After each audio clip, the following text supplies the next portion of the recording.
I'll call that different. All right. And are we live over here? Let me see. Okay, we're live now. And shall we say our good afternoon, good evening, welcome world. And I'm in my car, as you can see. I had to park somewhere. Anyway, good afternoon, welcome world, good evening. It's of course the Bantu TV Live podcast every Sundays. As you have my elbowed gentleman here, who would like to, of course, they have to introduce themselves to the world. And if you don't know me, my name is Kalinda, of course. I'm broadcasting out of the Hoosier State of Indiana, and the city is, of course, Indianapolis. It's hot out here. Arsenal won. Good news. It's September 15th, 2024. Let's go, dear Pupuzelas, gentlemen. Starting with you, actually, and then we'll go with our resident PS. Let's go. Good afternoon, ladies and gentlemen. Chanda Chilutya, broadcasting live from Ontario, Canada. Welcome you to this podcast, ladies and gentlemen. Thank you for taking your time, daily, taking part in this podcast. And I invite you to contribute, join the link, and be able to participate in that way. Either a comment or just going directly live and join us in this week's conversation. There's so many topics that we need to discuss. Yes, thank you very much, ladies and gentlemen, and we're gonna have a great show. Over to you, Bakazia. Thank you very much. My name is Kazia Chanda,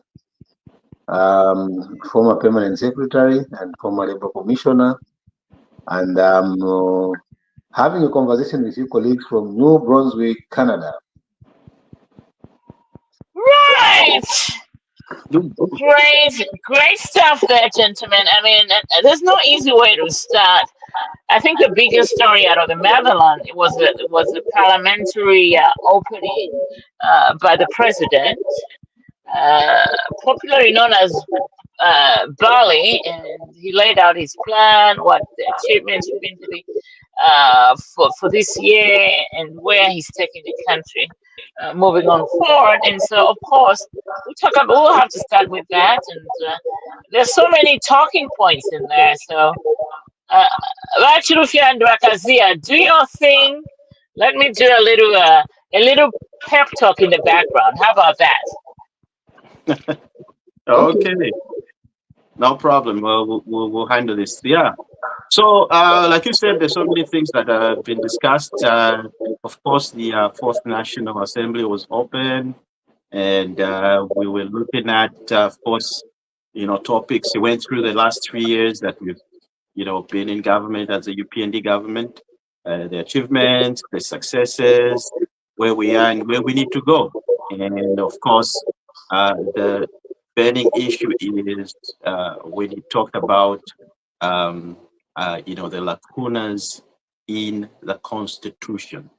So abantu abengi barayipusha lacuna chinchi, lacuna, what is the lacuna? So without wasting everybody's time, I'll just give a simple what you call explanation on what the lacuna is. So basically a lacuna is a gap or a loophole in the legal framework. That's what it is. That's the definition. Simple and straightforward. It's a gap in the legal framework. So if you want to discuss it further, of course we'll do that. And vakazia malakuna inayafula sana mwalitushira bapf balishira abena Zambia malakuna Ifo chava usually ngamule kuteka kwalyamuka. That is what actually happens, because when your friends are in government and they're trying to do their best, all you have to do is you sit down and support and see where you can have common ground. But the problem with your government is that they refuse to be part of that process.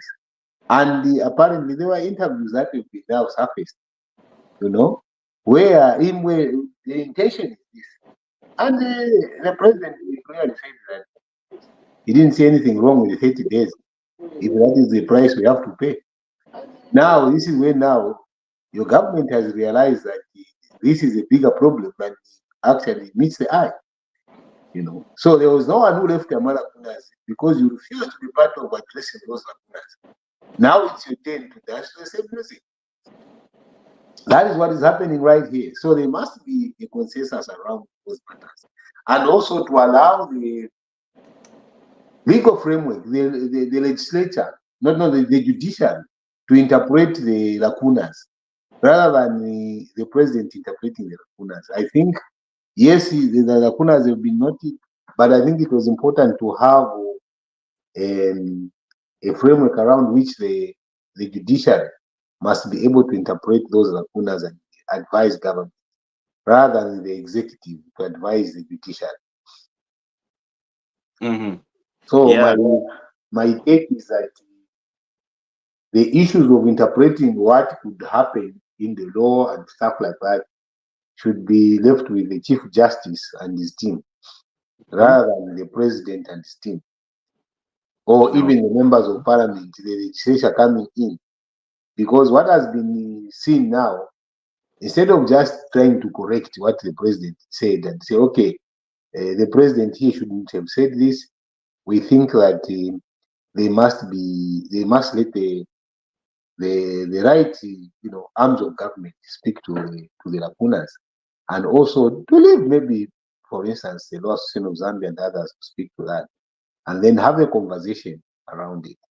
But if you ask me, the history behind these lacunas is exactly what Given Luvinda had indicated, that this butane which has been crushed right now, it will come back to haunt the UPND in the near future, because it will be so costly to start running these elections. And you have seen how costly the elections have been having. A branch election, someone withdraws, the whole thing goes back to square one. So those things are really affecting government, and I don't know how government is going to do that. But for my suggestion, can they open a broad range of consultative process, and not to let the vested parties to be the ones to run the show? The consultative process must involve, of course, the members of parliament, civil society, faith-based organizations, and just the general public, to have some kind of sittings where the general public is able to speak to those that framework. It cannot be done by members of parliament. They are just too. It will not be representative, and because the members of parliament are affected by the same constitution. So I think there is need of a broad range of consultative process, probably, and also to accept what could have been done wrong. That's that's a fair statement. Wakazia. But the president just mentioned it in parliament to say, let the parliamentarians, look into these lacunas. It was more like just a suggestion, to say, we all agree that the constitution has so many lacunas, in them, and it's better to iron them out, before it's too late. I mean, you might find, a leader, who knows who's going to come after the president, HH. You might find a leader that will want to take advantage of all those small little lacunas in there, So why not we iron them out? Of course, I mean, he mentioned that, the statement, I think the bone of quotation is, he said it may lead for a president to go 8 years or 9 years, and that raised a lot of flags with a lot of the opposition, because to them, I was just watching Banawakwi saying that, he wants to perpetuate his stay for 8 years. That's not what he was saying. That's not what he was saying. He was just simply saying, if you have a crooked leader, he might manipulate, those lacunas in there, and force himself to, to extend his stay for that long. But we all know what the constitution says about. But the question, you see, the problem that with that statement, how did the president determine that it will take 8 years? No, it was just a number. Even if he had said 6 years, why didn't he say or 7 years? I mean, it was just a number. Why would he say? You see, that is where I say that when he is president, he can't just open the mouth and say anything. It has to be structured in it. That was a speech, wasn't a press conference. That was a speech in parliament, which is structured. If you see the speech which was presented, which was circulated, there was no such mention in the speech. You know that, isn't it? In the speech, when you read it, there was nowhere where it is even mentioned 8 years, 9 years. There was nothing in the speech. So, which means that if he stuck to the script, he would not have gone off tangent. And off tangent has the capacity to be misinterpreted, whether rightly or wrongly so. Because if he goes off tangent and the people say, oh, now you colleagues that are in the UPN, you are the one who starts saying, didn't mean that. So your interpretation is good as mine. That is where the challenge is. You see, if we get the president to give us to stick to the script, you will not be misquoted. And in fact, when he says no, it may lead to another president who may be crooked. What if it is him? Well, that's why he's presenting it to say, yes, guys, but there's this. The point is that what is the solution? He never talked about what should be done there. He was, oh, this is what is there to lead to this. Now the question is that what could be done to sort out that? That is why you have different bodies within the government, within the country, that must be able to bring that together. And you see, the constitutional lacunas would have come from a group which has been constituted legitimately to say this and ABC, and these are the proposals that we have. Now he has opened up more questions than answers. And now it's the question of justification. You get a script. Why is it that this example is not in the script? Why? Problem mletontonkanya sana. Hapa fitusile. Tikana kutontonkanya sana because kutontonkanya sana ekirengana abantu bachitefu bali kuchitefu is where people refuse to think very much. We must, you see, when he is president, I have told you colleagues on this plan that when you are president, you can't joke. You understand? You can't joke. You can't just speak anyhow. Because you are for the land, it's either police or it's law. And first, another person who is in your support can easily misinterpret what you say. And because you don't want to lose that person in your support, that's special one. You want to find a way of coming to shield that person. So it creates a problem. Mama. Yeah.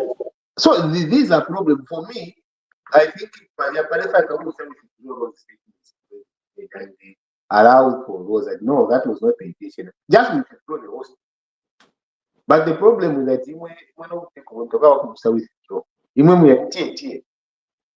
that's where the problem is. You know, wakateka off balelanda balefwaya ama parliamentarians. If there needs to be a constitution review, let's constitute it. Let's bring it into parliament so that we iron out these issues, which is very, very, very important. You know, because we need to look at this problem now before it's too late. Now, we have they've got certain appetites of becoming leaders. You know, so they want to come back and rule again. Who knows what's going to happen when they come back? You cannot tell people because for 23 years. You understand? That's why they come up with 23 years. In the first 10 years. Because I don't come 10 years in the so leadership politics. Tabali wa president. And there because one thing about parliament. So 20 years, president. Now, America. How long we must say it? You got to say it. 50 years, 40 years, that is what political leadership is. The only thing is that about kind of maybe he wants to come back. If you decide Zambia to say, and that's what I've been told you. If the Zambians say this year must come back, and who are we to say no? And if the Zambians say no, it's not coming back, this is Zambians that will say. But you find that because of political parties don't support the church, they have everything to say why it shouldn't come back. But in the is it what is right? Yes, it is right. So at which point should it not come back? Because if it is right and it's exercising, why should it be a problem? The Zambians make the judgment. So these are some of the things that for me, I see that. Abantu abalikuwa pia bwerere niba PF. But PF in Zambia, you understand? No, the PF as a party. How much they fire bwerere So ati kuipakti imbi ukora na ipenda chapena mukwa. It's okay. It's our, you see. Whichever gets, you see, it should not be a problem for you. Because the problem that I'm seeing is that UPND is the one who wants to discuss with PNP. That's UPND. When are you going to discuss it? And you even attempt to discuss with UPND. Where it is only one person, one. But minister wants to mute. They never open the mouth. And my president, because they know. Can you believe that is the minister of corporate projects? Meanwhile, when we are trying to do a damage control, to say, no, that is not what the president meant. If you see what your minister said, it's a matter. Read what he has said and then go back and see. You see, these are some of the things that when you guys advise, they can listen to the people. What you level everybody who says as a problem for the country. It's not everybody, it's not all of us that want to see the country go down. But no, most of us are interested in seeing the country grow. Most of us are interested in seeing that if there are mistakes, people with experience,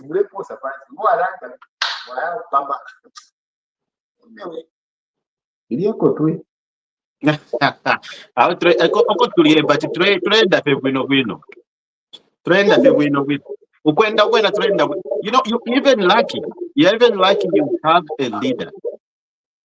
No, we have always bringing out these issues. Zambia, we have always been lucky with leadership. We have always been lucky. There is no time that Zambia were not lucky to have a president. And also, we have been lucky to maintain our democracy. 7 presidents have passed in Zambia. Smooth transitions. Cameroon, how many years? 40 years, the same president. Young countries, they don't even see this democracy that we have. You know that. So we must be proud that we have leaders that are able to transition. So that's why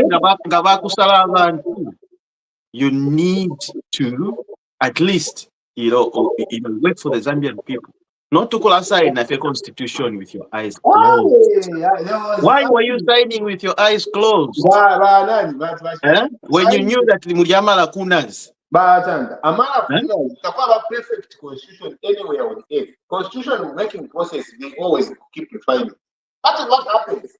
You don't go and attack what your friend did. It doesn't make sense because you are creating a very huge backlash to attack everything you're going to do as well. That is not how governance is from my point of view. Government is a going concern. That is where you start from. And you keep everything that is good. You don't rebuke your friend for everything is that. And then you expect him not to rebuke you to keep quiet. It will not work. You will be attacked with the same viciousness that you attack your friend. And the worst part is that we don't get from our time for 28 years that is working in public service. When you are in government, you are attacked more than when a person is. A person in opposition opposing you, they don't have anything to prove, which is doing government. So these are the things that are there. The constitutional process was changed.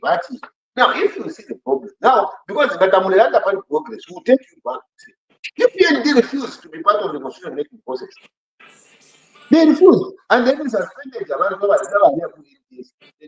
and have a conversation. They test them out. Now, their time has come. They will need those members of parliament. They will need civil society. They will need first-based organization to change what they want to change. How are they going to achieve? So you cannot come and start attacking those who were there about funding the process. Gaman still lack in terms of certain things that you now see. Bring that conversation only, not to attack about it. It will not help the UPND government. If you want to go that route to attacking everyone, it's a problem that you know attack anyone. So long as associated with the previous government, and you forget that most of us started in system before PF. But PF, the past guy that Bango PF, who were working in the civil service, and at senior levels, PF just came in the transition. It's the same way that people have been working when UPND was not in government. They understand. But the treating of people that anyone who is a civil servant and working in the government at senior levels was about PF. Even when a person has a neutral mind to advise, because I don't think it can require humanist must start that. However, muna ufira kwa aba nenga. Bachan. Okumfwa kwena tromfwa. You know, the problem is this. The problem is this. Abantu, when abantu bakusala, bakubika in the position of power. Okay? And then you as a leader, now monatapapali and you don't reveal it to the people. Means you've got a hidden agenda. You have a hidden agenda. You know, that's why we need straightforward leaders. We need them leaders they stand by their word and they do what's best for the Zambian people and not what's best for your pockets. Very good. That is the most progressive statement I've ever heard from you there. Right there, what you say.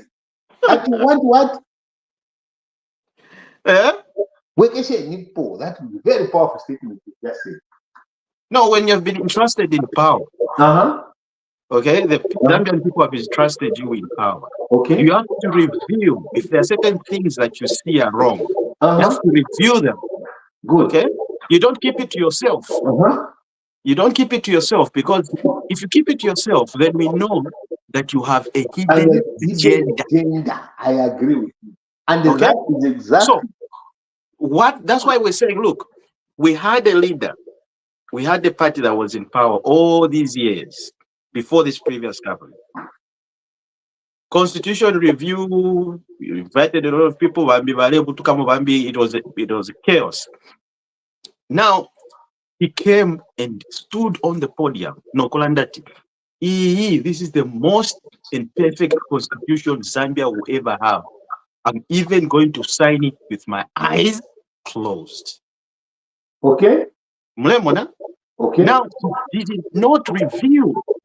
Okay, because he's saying he's a lawyer. President HH has never claimed to be a lawyer. He's not a lawyer. But we know that Balungu he calls himself a top-notch lawyer.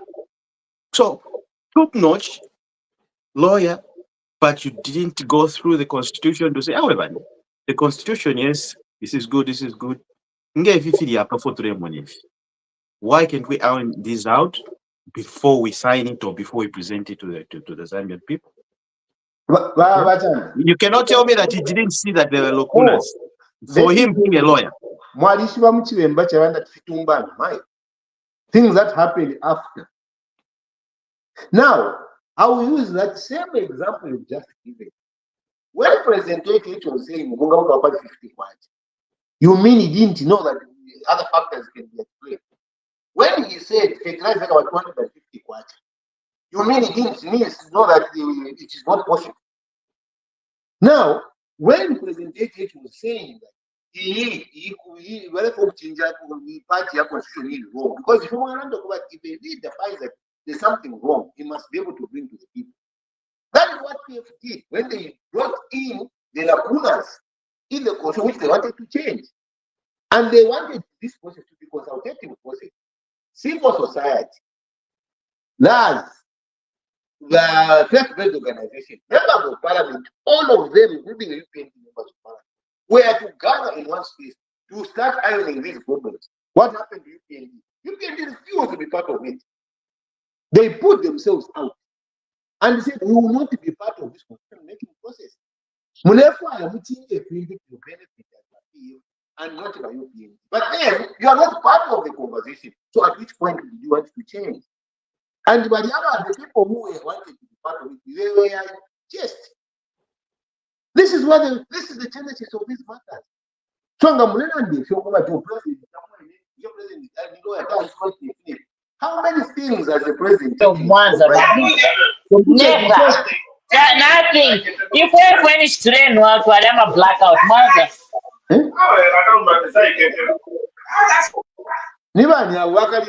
Vakalinda tushinga valera na. Yeah, go ahead. Oh, before you continue, we got Vamasha. Vamasha Mushani Makamba. Welcome to the show. Kabo tumalivi yabuti wino mshani wino twalia. Tulikapo tu. I'm listening. So the point, as I continue, the point that I'm making is there are things that the president would do. Then Basa will never get open. And there are a lot that has happened under this government. Vendetta is another one. What was the president saying? We will not give him a life. He goes there, he finds a thing to change, he gives them back the life. Now, these are things that have happened before. So you remember my opponent, but you want to blame that, oh, the other guys didn't see what was coming in. You mean they are not lawyers? They were lawyers. But there are certain things that come at implementation challenge, the point where you're going to now see the implementation challenges. And that is where decisions change. It is that implementation was under the then people change. But the politics will not change. People have to come for you for that. End of government, people come for you with that. Please ignore it. Trying to rationalize it even creates a way to bigger problem. Focus on fixing the problem and not fixing the people that are the advocate, the divergent view. That is what I can tell you on those matters that I talk about. President Israel signed the constitution. He did his part. Then there were problems that were seen as lacunas. Okay, thank you, but let's come back and deal with these lacunas. We will not be part. But they continued anyway. When they continued all that process, what happened? It was defeated. And I have a video of the celebration for the killing of Ukraine, of which people were not part of the conversation. Now they come in leadership, then they find the reality of what their friends were trying to do. Now, instead of trying to say, hey, what is the person benefit of we could criticize you wrong. Let's come back and have a conversation and show this. What do you do? You want to blame them and blame them. It doesn't work, man. Let's sit down as a country and resolve these matters together. To start blame game, we will not help the country. Take blame game. Okay, Vamacha, we're talking about the lacuna. Let him contribute as well. This is just joined us. So Vamacha, we're talking about for Valentine president mu National Assembly in terms of lacuna as constitution. So if you can just elaborate, explain, and what's your view? When he said, it may lead to the president having 8-year term.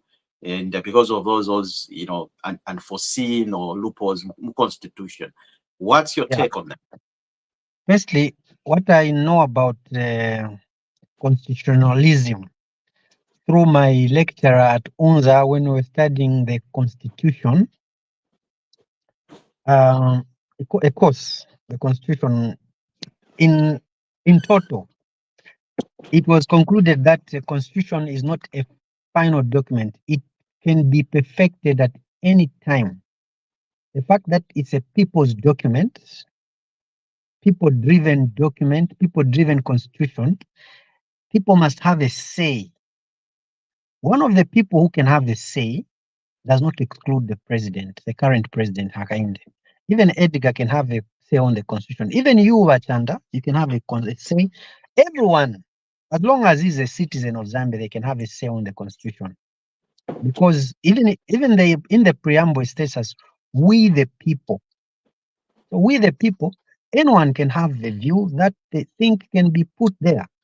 Now, in connection to what the president said in mentioning lacunas, he's right because 12th August does not come every Thursday. I would have loved the way it comes like second Thursday of August. I think that is more clear. At least we are assured when we have general elections. Take for example the way we had them in 2021. In 2026, there's going to be an August. Then on a second Thursday of August, elections must be held. That's one of the lacunas that he talked about. Date may be 12, they actually we know. That should come out. The other lacuna he talked about is on the presidential term. I don't know why you're not talking about it. You see, previously we were even talking that no, he just saved the one term, he said half full. The guy was sworn in twice. He was elected twice, but then he wants to stand again. Maybe that's a lacuna. Where does he get the powers? Where does he draw his strength from to think of standing again when the constitution is clear? He was sworn in twice. He was elected twice. Why should we even talk about that one?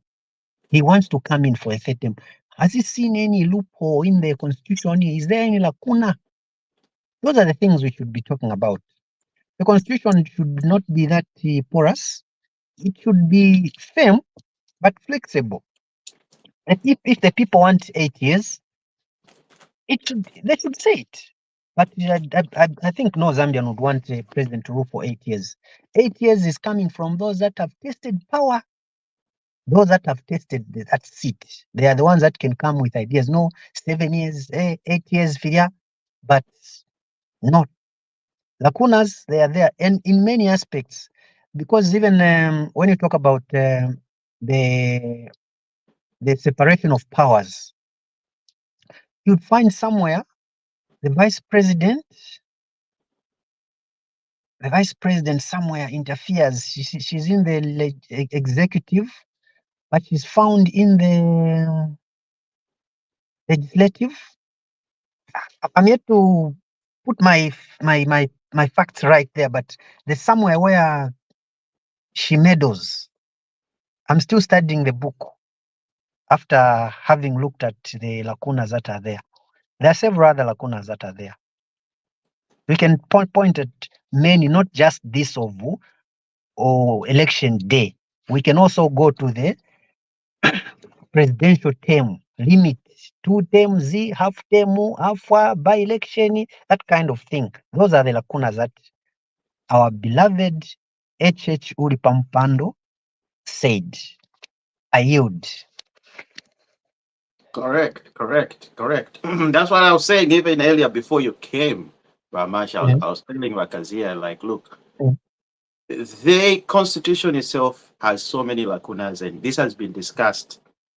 Topics have been made for a long time. So after all these discussions for all these years, why not deal with these lacunas once and for all? Why not iron them out? Yes. And because he was just given an example, because that was just an example when he said, it may lead to a president to go for 8 years. It was just an example because there are certain loopholes in there that will perpetuate a president's term or extend it, deliberately, so that it reaches, when the election comes, they say, oh, since it's 5 terms, like you were saying, you said he only rules for 3 years, and then he said, oh, it wasn't a full term. That kind of You see? thing. You know, so we have some unscrupulous leaders that want to come back because of their appetite to be leaders. They don't. It's more like a hyena. Hyena na ina blood kukanua kufirefuma atawe shikwi. Just an addition there. Mm. If you followed events in South Sudan, the elections are going to be cancelled. Ask me the reason. They did not prepare materials for elections, so elections will be cancelled. What were they doing when they were in power? African presidents. Hey, batandana mulimfwele ashija ku South Sudan. But now mulimfwele ashija. People are in power. They know that elections will be there. They don't prepare materials for elections. And when it's time for elections, they say, no, we cannot hold elections because the materials are not there. Is that what he's going to do? No. I'm just citing an example when people are in power and what they forget to do. Good, because no one forgot to do that. Nobody. It is you guys that shut that down. When people wanted to change that, the UPND shut it down. Despite all the Bakazia. I'm talking about when people are in power and the things that they do to make elections not to take place. Yes, but you see, currently, Hakainde has not done anything that will make the next election. That is why nobody has said he has done something. People are suspecting him. You understand? They are suspecting him.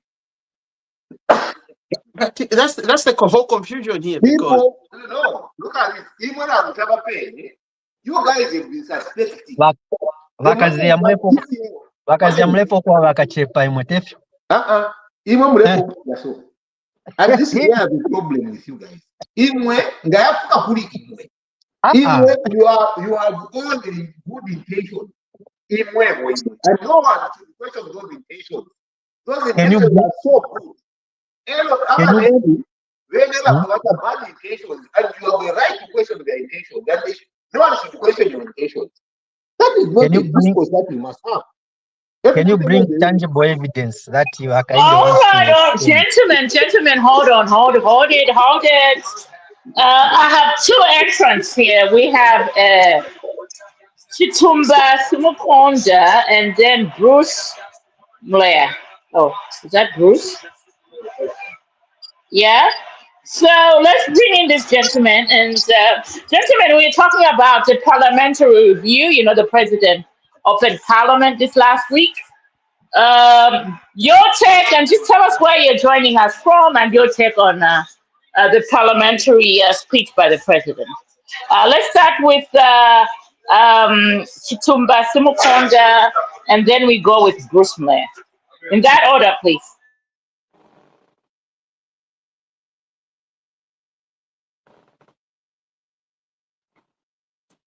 Tumba, you there? Okay, Bruce, you want to come in? Tell us where you're joining us from and your take on the parliamentary speech, please.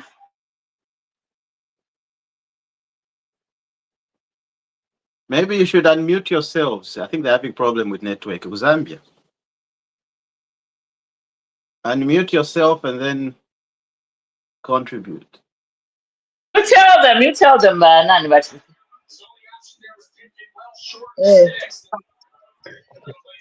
Are you there? Somebody's talking. Mr. Chitumba Simukonda, please come in. I think he's having issues. Anyway, proceed, gentlemen. I'm in the back. Yes, I was about to ask Chandakazia. Is there anything that is tangible which he can bring before this discussion to say HH has used or is about to bring to show that he wants to rule for 8 years? Is there anything tangible here? Look at this. There is the only tangible thing is that he mentioned 8 years and 9 years, and we don't know what the basis was to mention those 2 years. Oh, can go for these years and all that. How? That is, he went into interpreting what the in the constitution can cause. if Lungu, okay, if Lungu was to win the other elections, how many years was he going to rule? The same rule, the same years after that is 5 years. What other years? No. He was going to rule for 12 years.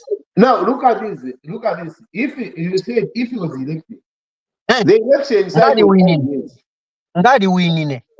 He was going to rule for 12 years. Mama no muntu wenoja. It doesn't mean we know that. Don't ask me questions and then be the one to answer it. If you I ask love me that the one. question, I'm not able to answer it. Don't answer. I love that one. Huh? Continue. Yes, so don't answer my question. When you ask me a question, I should be the one to answer, please. And allow me to answer the question that you asked. You said, if ECA was elected in 2021, how many years was he going to rule? He was going to rule for the next 5 years. But if you say the total number of years, he was going to rule for how many years? For 12 years. That is the truth. And the reason is simple. Why? Because there was a constitutional interpretation by the Constitutional Court. That is why he stood in 2021. Otherwise, he was not going to stand for 2021 had the court decided. Now, these are the things that you could remember even Council Johnson raised. You say now the Constitutional Court settled that matter. I was thinking that this was my position, but this position changed because the court ruled, and I'm not going to start going into that because it's a people's court. We the people have put power for those to rule. So they actually said that, and he's the only one who would have benefited from that constitution change. Others would not have, because it was a transition one. It was a transition. Now, the question of changing the constitution started after people realized the lacunas that were in the constitution, because of now when we start to implement it, there was a need to change that course. And that is what brought in NTF. And that is the same position which the UPND government refused to be part of. And President SH even went and said, there's nothing wrong, we will not associate itself with that. And anyone who tried to be part of that was chucked out of the UPND, or that was not supported. That is how Professor Geoffrey Mwangwa left the UPND. Our beloved peers, our beloved peers. So what you're telling us is that the PL did realize the lacunas in the current constitution. Exactly. Now, yeah, so the problem is that with the thing is they realized the wrongs that were in the constitution, but then they wanted to lump it up with Bill 10, which had so many issues with it. If they had just if they had just gone ahead and take care of the lacunas in the constitution, you and I wouldn't be having this conversation. Even the UPND wouldn't be having this conversation. We know that. Can I ask you? But the thing is, they lumped it up together with the whatever they wanted to put in there to best serve their needs. That is the issue. Now you can go ahead with your questions. Now, Wakalinda, you're right. Very right when you say that they wanted to do this thing. But the problem that the UPN disassociated itself from that process. You understand? It was going to be different if you are part of the process and start with the team, one, parliamentarian, two, faith-based organization, civil society, plus other associations, legal fraternity associations that were key stakeholders into changing that. Because PF alone wouldn't have done anything. Like they didn't do it, they failed. Because you needed everybody on the same table. And this is what now President H is making reference to. He wants now everybody to go to the table. The table he talked about he didn't want to have when he was in the opposition. But then that's besides the point, according to me. You understand? That's besides the point, according to me. It's a question of let's not go into blame game. Sticking to blame, we will not help because we'll be playing the videos where he's saying this and that and that. How does that help the country moving forward? So if people want to get this, let's get back to the basics. Let's bring teams together. Let's have a conversation as a country together with everybody on board. Not to start Oh, walisema mwaona. Okay, walisema naona wile shari watu walikenu kwa part of the process economies. And people are celebrating drinking when butane failed. They were dancing. But the question that Yes. said, Yes. this thing will come back to bite you. And now this Our beloved, yes, our beloved, Mr. Masha. May I say something? You know, Can you say something after I say something, Mr. Masha? The thing is, after the okay, UPN, yes, you come in after I'm done. The okay, UPND couldn't trust the PM. That's why they couldn't come together because I mean let's not forget the environment that we're coming from. We're coming from an environment of hunger. We're coming from an environment of intimidation. If the UPND at that time had agreed to work with it, they were just going to be used as a rubber stamp machine to whatever the PF wanted to do. I mean, what I would like to see, like in these current moments, I do not want the PF to lead, I mean, the UPNG to lead on this. How about we bring in credible, fair, and just NGO organization to lead this? So nobody at the end of the day will say, well, this is a UPND agenda or PF. I think for me, that's where I'm at. That's where I'm at.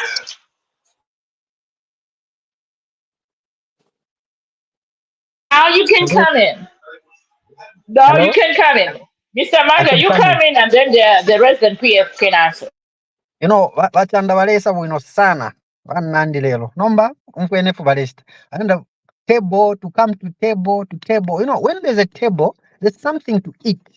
And if one of the things to eat there or drink is tea, let's just take for example, simple tea. Tea if we like sugar eka and milk. Not we come with sugar and salt. Butane was such an animal that was good and bad.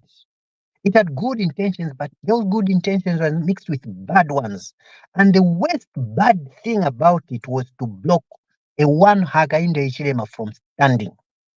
That's what made Butane to be. That's they can my hand is up. Nimo teacher huko kwandiko pamoja. Please, class. Listen, Wachanda. You know, the Butane in its totality was just a document framed up to block Hakainde Hichilema. Because they were sure that he was going to win, they wanted all the ways possible for him not to stand. And they came up with Butane. And the devil in the detail was to just stop one Hakainde from standing.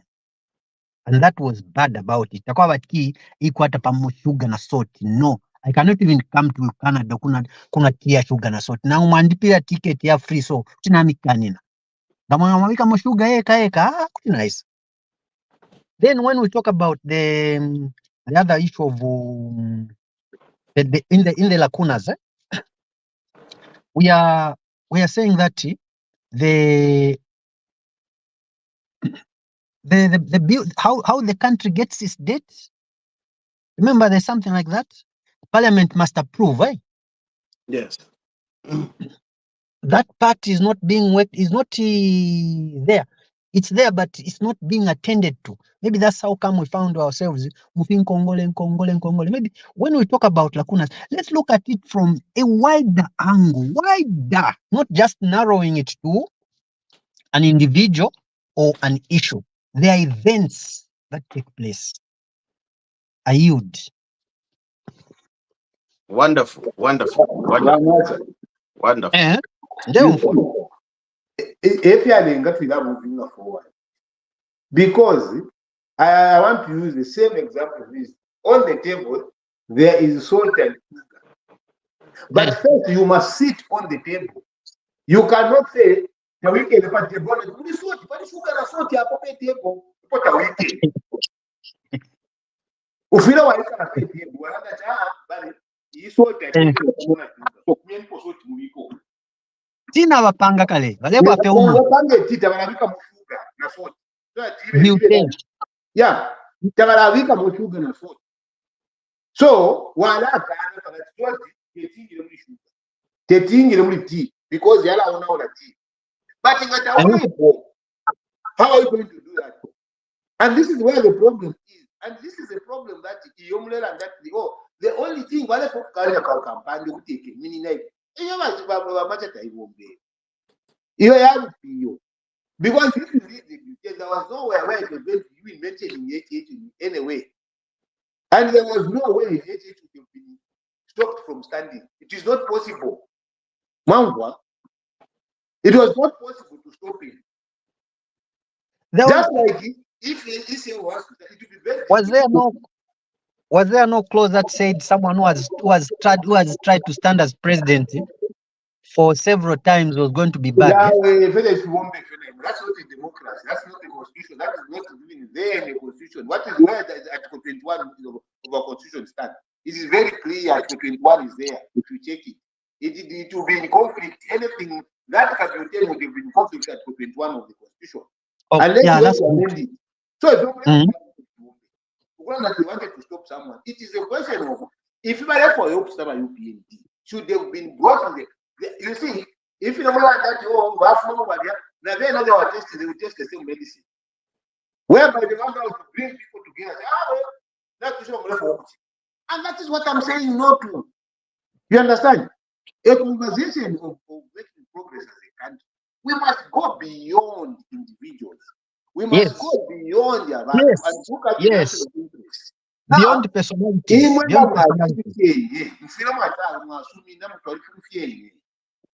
But we want to correct it. We should have been part of this process. But if you go and verify whatever we are part of that process, they will not be part of this process as well. And this process will fail as well. No, it doesn't help the country. It doesn't. Some of the discussions that being good. How is this building our country? How is this building our people? Anyway,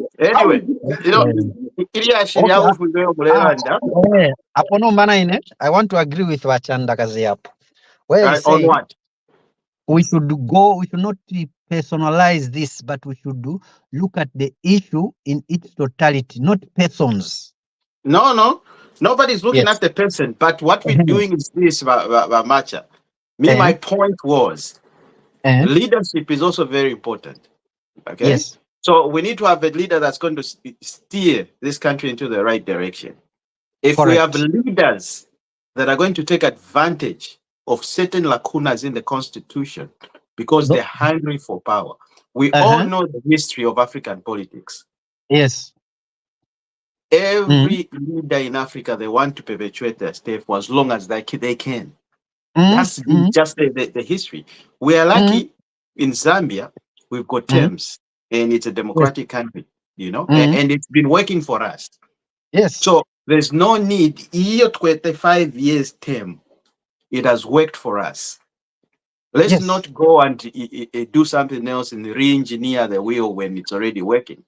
I was hearing about Boma and Lusa, but we want to reduce it to 3 years. Like, it doesn't even make sense. Why would you reduce? Okay, we don't want it to increase. We don't want it to reduce because it has been working for us. And Zambia has actually been, held in highest esteem in our region and in across Africa on how our democratic process is very smooth and is outstanding, comparable to other, African nations. And they are following our blueprint now. So 5 years is good enough. It's not a matter of how long a president stays there. BantuTV, hold that thought. This man who just joined us, our resident PF have been waiting for him. So let's welcome him.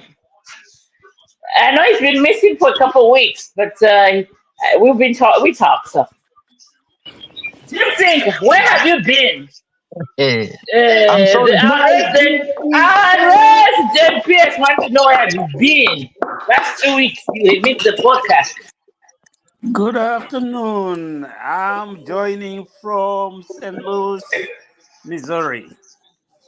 I just arrived home. I've been traveling the last few weeks, so I'm back home. Okay, and welcome back. We are reviewing the parliamentary opening by the president. I'm sure you had a chance, so you have some thoughts there. So maybe let's allow the deep thinker to finish his thoughts, and then you can come in. How about that? Can we do that? I have not paid much. I haven't had the chance to listen. So uh, let me hear the context All first. right, let me finish off my point then. So, Yes, sir. so what I was saying was this. We were talking about the president's address, and when he mentioned about the lacunas that are in the Constitution that we need to work on, and he alluded to the fact that it may lead to 8 years for president being in power because of all these lacunas that are in there. If we find a leader that's ill-minded or corrupt, he may try to work on those things. So you're saying, why don't we clean up the system? Why don't we work on these lacunas, these loopholes that are in the Constitution once and for all? So those are the issues that we've been discussing, and you came at the time when I was saying, look, it doesn't matter for a president. Like 5 years has always worked for us as Zambia. If you look at all these past elections have been smooth, and 5 years has worked for us. And I was mentioning the fact that Bowman Lusambo, when he was giving a briefing, he was saying, no, in fact, you need to reduce it to 3 years, which was, I thought that was very, ridiculous or ludicrous. Because, I mean, why would you reduce it to 3 years? 5 years is working for us. We don't need to increase it again because there's no point. I mean, it doesn't matter how long somebody stays as a president or in power. It's what you deliver to the people of Zambia. That's what's important. It's not how long. So this issue of leaders having this appetite that most of these leaders have, you've been a president, go and rest, give chance to your friends. So when the term, the 5 year, 10 years pass, President HH will go and rest. He'll go and do what he loves to do. Another president will come in. So these are the issues. Same thing, when President Chiluba was in power, he wanted to go for the third term. So these are the issues. These are the lacunas, because he could have gone, if it wasn't for the Zambian people, he would have been gone. He would have been president for the third time. Now, imagine what kind of precedent that would have set. Everybody now would have wanted to come 3 terms now and want to go back to constitution and change it to say, no, instead of 2 terms, it's going to be 3 terms. So 2 terms has been working for us. In 5 years has been working for us. In other countries, it's different. In the US, it's 4 years, right? I think it's 4 years. So with us, 5 years is working. Let's not re-engineer the wheel. That was my point. Just a minute. Wachanda Kazia. How old were you when Yoweri Museveni came to power? Mwalimu grade 10. Now I'm grade 2. There you go. That was And he's still in power. Oh no. I was in grade. That was 1986. 1986. I was in grade 9. Jesus Christ. Look Yeah. at it. Look, and he's still in power. I was in grade African 9. presidents. Bamalumbe, mwalimu grade nini when Museveni came to power? Mr. Malumbe, what grade were you in when Museveni came to power? That money from 5 in that will in the way we college. No party. Go to party. Wow. I was in grade 9. Eh? I was in grade 9. Jesus Yes. Christ. I haven't even started my grade 1. There you go. I was in nursery school. There you go. You know, constitutions must stop people that want to rule forever. It should just be out. When he talks about the presidential term, 8 years, 9 years, I think he saw this. He's seeing it. He smells it. You know, I want to be with Vachanda Panomba Bakazia. You know, we never know what is happening within UPND. There could be some people telling him to say, boss, I think you are doing very well. What Yeah. if we changed? What if we changed? Power is sweet, you know. We have not even stayed. So maybe we can get to another term. Politicians are just, you can't trust them. You can't. You never know where it's coming from. It's not, maybe it's not him. Maybe he's just being told, say, Bwana, I think it changed the constitution. You can go somewhere. Him cannot accept it because he has said it. I'll be a president just for 1 term or 2 terms. I will not exceed what is put aside, what is mentioned in the constitution. You never know what is the source of his comment. Maybe let's look at it from another angle. What is he making him say so, apart from the lacunas?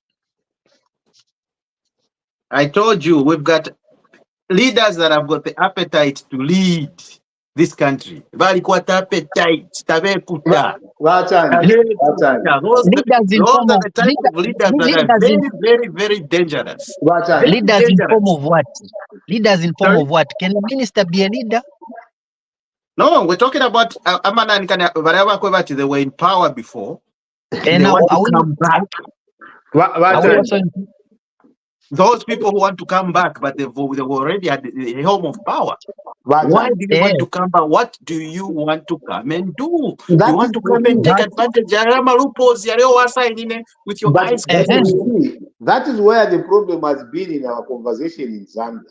Is where when one asks a question, he starts to answer his own questions without allowing the person is asking the question. Because if you are asking that very important question, who must answer it? Is it you to answer it? In a no, it's just something in you. Can you ask yourself the question and answer it? Because I see this happening all the time. Why push a question? Why push a question? No, is this very good? Yes, it's very good. Who else has answered your question? So you can go on a wrong one. Now, Vamas has raised a very important thing. There could be people that are telling the boat right now, President we can go for another term. Let's try to see how we can go. There are people like that. It may not be the president.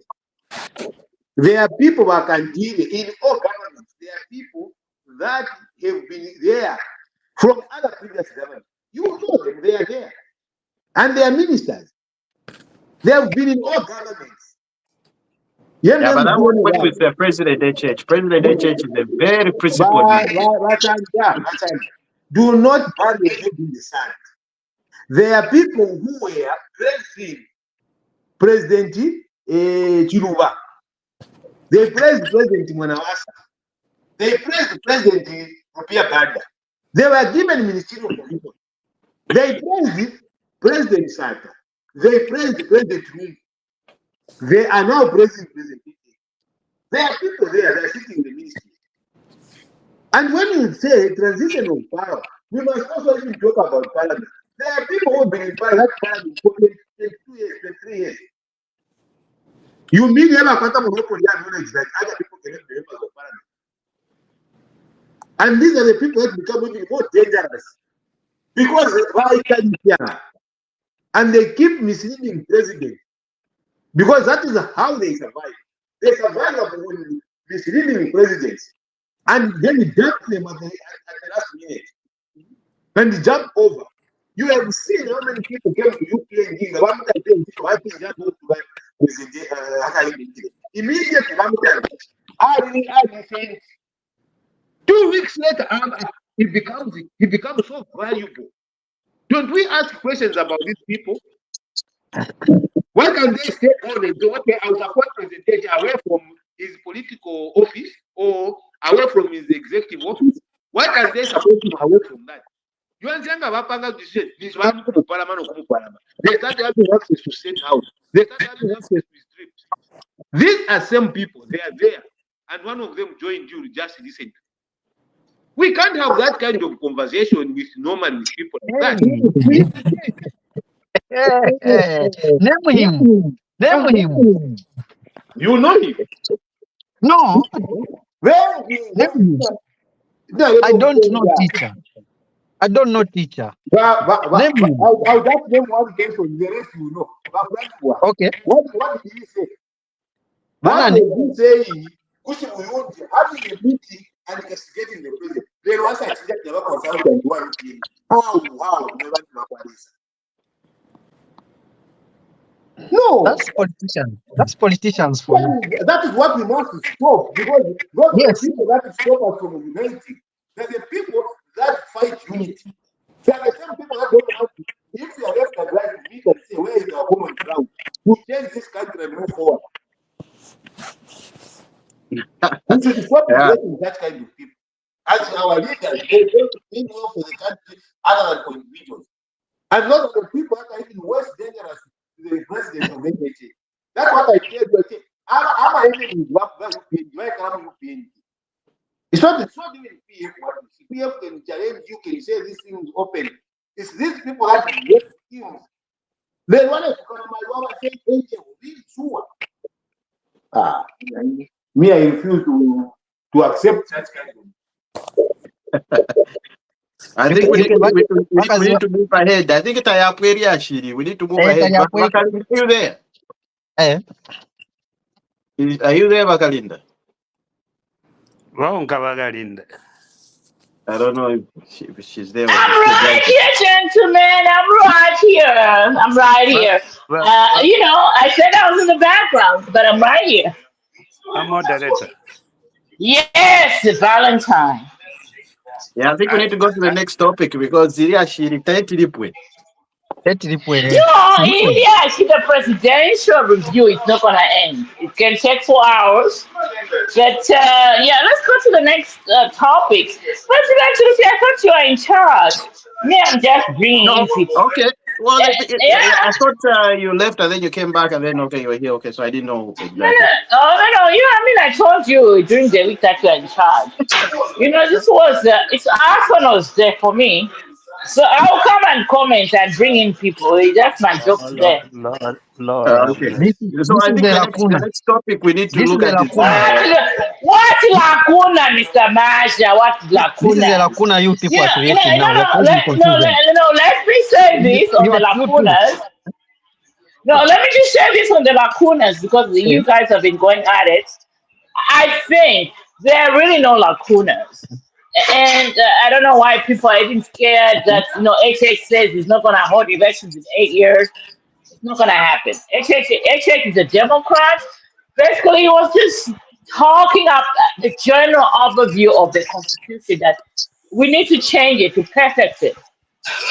For me, that's the way I took it. What I'm happy about is the 4,500 nurses. I hope speaking for the youngest child in my mother's family gets a job as a nurse.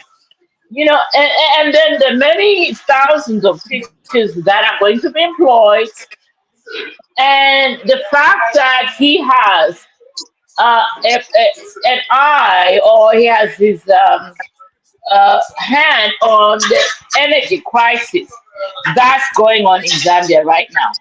To me, those are the biggest topics. Take away from that parliamentary hearing or session or speech, uh, as opposed to these lacunas.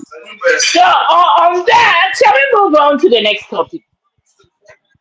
Let's move on. Let's move on, guys.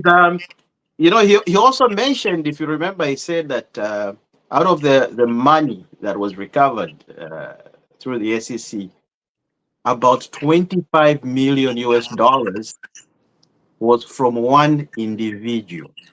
Now, your guess is good as mine.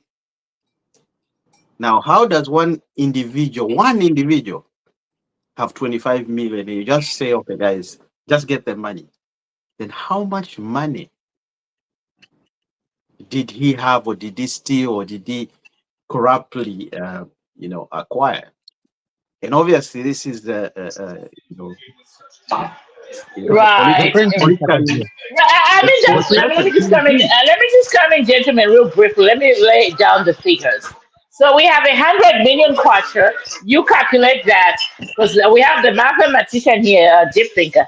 Tell us what is 100 million kwacha in dollars. So we have that proceeded out of properties. Who own those properties? We don't know. And then we have $30 million, out of which $25 million is from one individual. And 5.6 million kwacha as well. There you have it. Gentlemen, these are not small figures. It's not cheap change. All right, you go ahead with the topic. Yeah. So the 25 million kwacha, like I'm thinking to myself, like how can one individual have so much money or accumulate so much? $25 million. Dollars. 25 million, yes, US dollars. Yes. Cash, cash. So meaning the money was right there. It's cash money, you know, probably in the house, kept in the house, you know. So these are the issues that we need to look at and see how, and we need to ask ourselves, who is it? We need that person to be mentioned. Is it in the current government? Is it in Within, the previous government? But your guess is good within, as mine. But I would guess it definitely not in this current government, it's because we meeting all volume. know Akasako Kalenda in the Lungu regime. Akasaka Kalenda from house to house. That's how they used to share their wealth. That's why they want to come back. Ladies and gentlemen, Yeah, any text on that one? Wachanda, nende kwa Rakasiya wachanda kazi ya watampinda. Ah, when I, Wachanda kazi ya watampinda hapo. Nishi. Awe, nenda mtam. It was in Nenda parliament. mtampinda.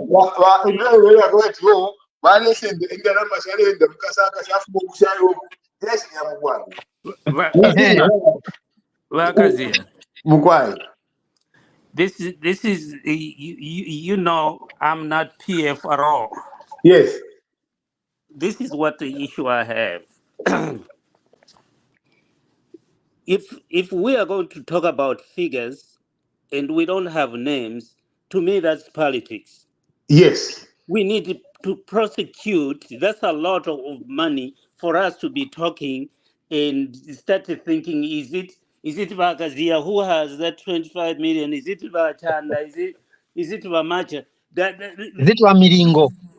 To me, for right now, that is politics. Until we start prosecuting those people, if they have that money illegally, that's a lot of money that is not in circulation. And you know that if there is money not in circulation, that's where the economy. That's why the economy is struggling, because every quarter, every dollar should be in circulation But this somewhere. thing, Yes, that sir. is that is precisely why I say yes, young one. It's exactly that. Yeah, well, Because it's the often president. The president said it himself. So this is why the deep thinker is agreeing. You see, it becomes politics when you don't mention names and people, how much they've gotten from the country. To just say, oh, not this one and that doesn't make sense. We need it. Why are we prosecuting them? and it's okay Yes, to do politics. yes, It's and fine. There is yes, nothing wrong with that. yes. But you see, Until the problem is that if we start playing politics people's lives, someone has a drama like that, and then we play politics around it. We don't do anything. We move on like nothing happened. So at this point in time, I will not buy that report until I have them. I have some people who are arrested because of what they've done. Then I will start talking. But right now, I'm yeah, talking about politics. For me, it for right doesn't make now I sense. can't. For right now I can't discuss it because I need names. It's the same with me, Deep Think. I'm done with this one. I'm not discussing it. I can float names. I can float names. What will be your evidence of the names? Yeah. Do you have the evidence? Miringolungu. Miringolungu. What evidence do you have that that's why they got the money from? How waiwazike sehemu Yeah, but basin what management. evidence do you have that this is 25 million that they are saying is from Ngolungu and not from me? He was liquidated manager, guys. Yeah, but the question is that Yes, is it always the money? We don't know. There are no details attached to that. There's All I'm saying is speculation. name But the them money was and found. then The money was found in his account. But why matter, is we he have not problems with prosecuted? speculation. Why is he not prosecuted? Is what my issue is. Well, because they came up with that, yeah, about forfeiture of what you call it, forfeiture Yeah. of assets. Consent judgment. You know, Consent. so yeah, so area shitty report, but I'm not sure if this 25 million is the same 25 million that was taken from Milingo. Because Milingo, yes, for sure, he forfeited 25 million. But there's this one that has just been recently said. I don't think it's the same one. I think this is another one. Oh, this is another one. This is I need probably to. another. This is not the same one. I need to dig deeper then. So Sorry. I Yes, need to yes. dig I'm deeper. thinking this is another one because that one we heard about it. That one was, we so, sure about. But this one has so just been recently. It has been recently done. But we all know the 100 million worth of property, the Mr. name Chair, behind it. We all know who forfeited that. So we know the name there. Everybody knows it's in public domain. Mr. Chair, attend. Why? Uh, under offense, I think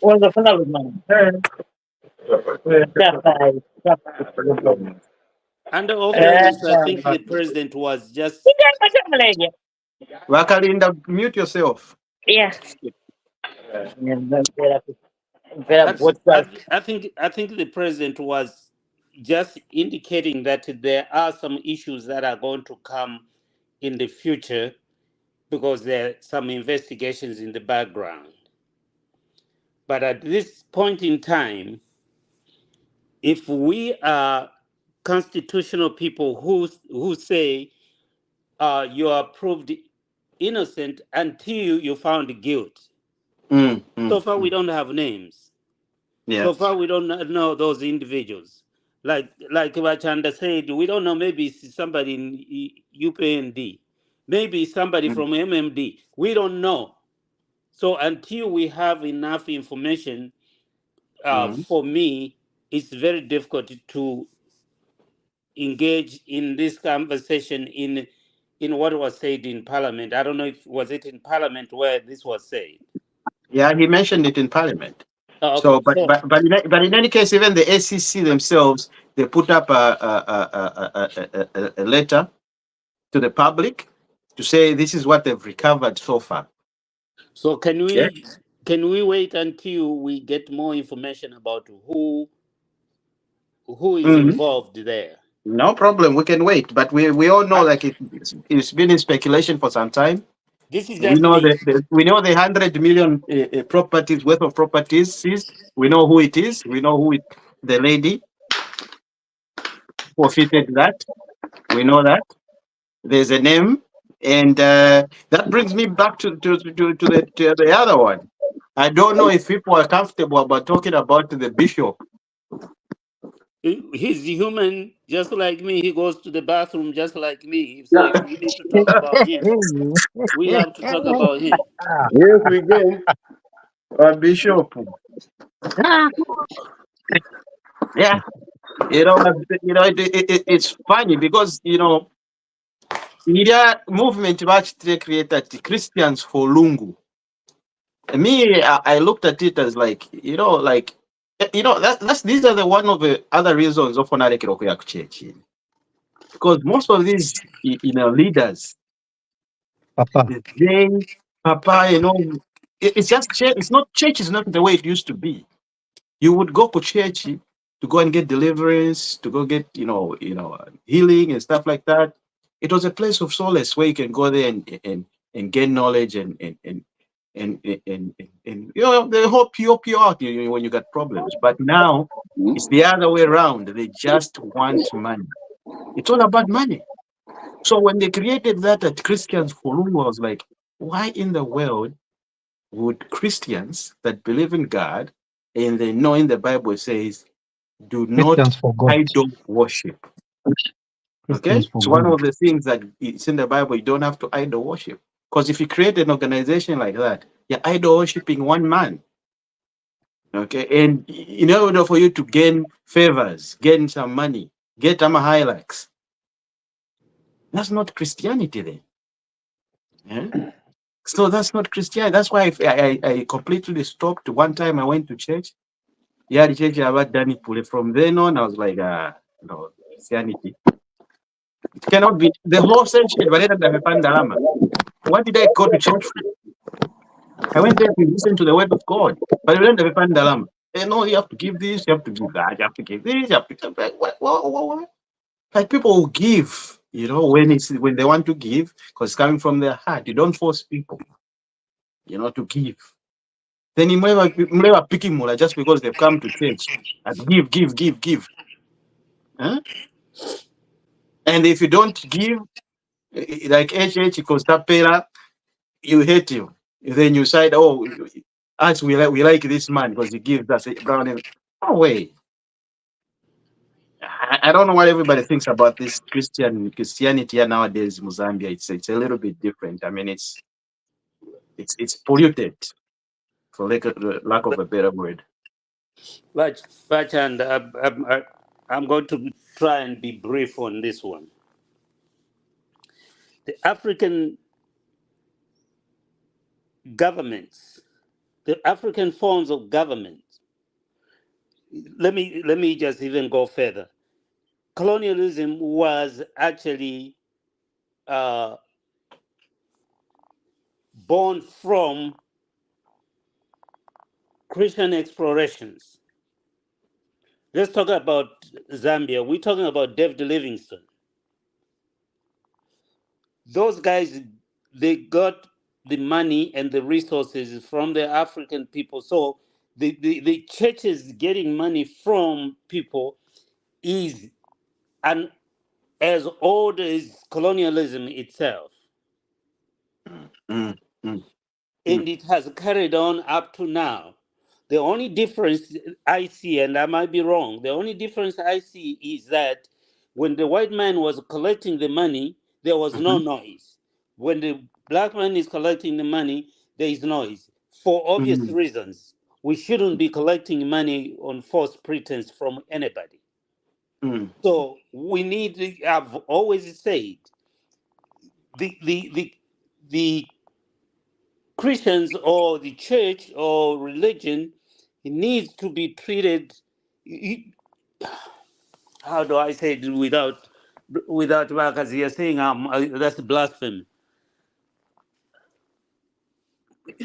Yeah. The church should be held accountable by the government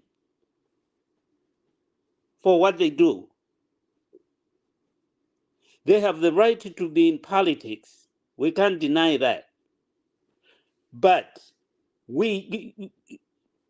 me, the declaration of Zambia as a Christian nation, it has even increased the shenanigans that the Christians are doing in Zambia and most parts of Africa. So we need some accountability from the religious people. Some of them is just a job, just like you go to work. Some of them is a job.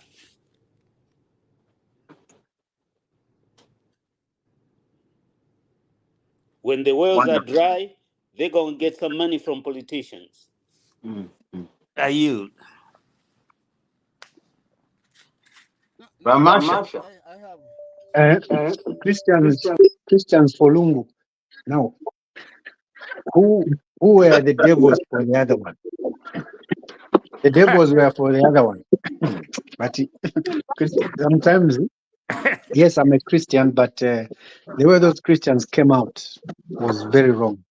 And if you observe the colors that they used when they wrote Christians for Lungu banner, they were all green. And that meant they were just some PF sympathizers. They just wanted something from Kasakandalama. Yes, from Kasakandalama. And if we follow those vehicles that they claim to have been, Christians for Lungu, those vehicles may have come into Zambia without even paying any tax. Those are the vehicles we need to follow. Maybe now we are fair. And anyway, They never Christians, paid. They never paid. there They you never go. paid. Tamwale mwana namba plate ya yale pita mu Lusaka ECO pa plate pa ife ECO. ECO. Where do you register a plate ECO? Where? Watani na Wamacha. You see, first of all, ama issues yaba Alibanda. They are all the Catholics that you see, faith-based organizations, and including traditional leaders. They get stuff from government. Oh, yes. Good. Therefore, compare example. Yes. I would give an example of myself. You remember when President H was coming into power, what did they want to accuse me of? They wanted to accuse me that I took vehicles from government and took to PF campaign, which was total fabrication. Okay. Now, yes. But I don't think it was HH. Don't mention HH like he no, just it's a said. government. When I say government, it's not HH. HH never accuses anyone. You will never find the president's name on anything, including his CEO. You will not find it anywhere. I'm just trying to get this clear. Bakadde bali konkera nokumye bati kentu mlete tulebombera pamwe. Banani? Bakadde tabamikonkere po muno kolanda tabamtamlebomba pamuna bakadde bapie. Na batamfya. You understand? Elo nomba kayo mwe bene mwasende nyoto kamwatalo campaign. Ndefu akai yo feel nde mupera example kwa bati chitika chakwe bati when a chief comes to the government department, the provincial permanent secretary must make sure that he facilitates for that chief to go back. Okay. And you use government resources under the Ministry of Traditional Leaders and all those. Ukupela a religious leader motoka. And you think I have no government. There is a very elaborate process of giving that vehicle if government was to give. BantuTV-Reviewing. Hold on a minute. We have somebody that I need to introduce. That's just joined us. Mr. Joseph Timber, welcome to BantuTV. Tell us where you're joining us from. And the discussion right now is on what's the discussion about? Bishop. Right now we're talking about Bishop Ali Banda forfeiting his highlights to the government. He didn't forfeit, they grabbed it. What did the word is forfeited. Our beloved President, he forfeited. Mr. Chimba, please come in and comment on that.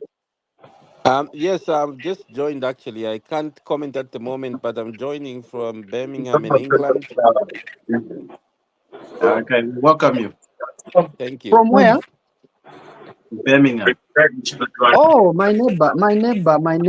I'm just behind you in Stratford. Oh, okay, that's good. Stratford upon Avon. Yes.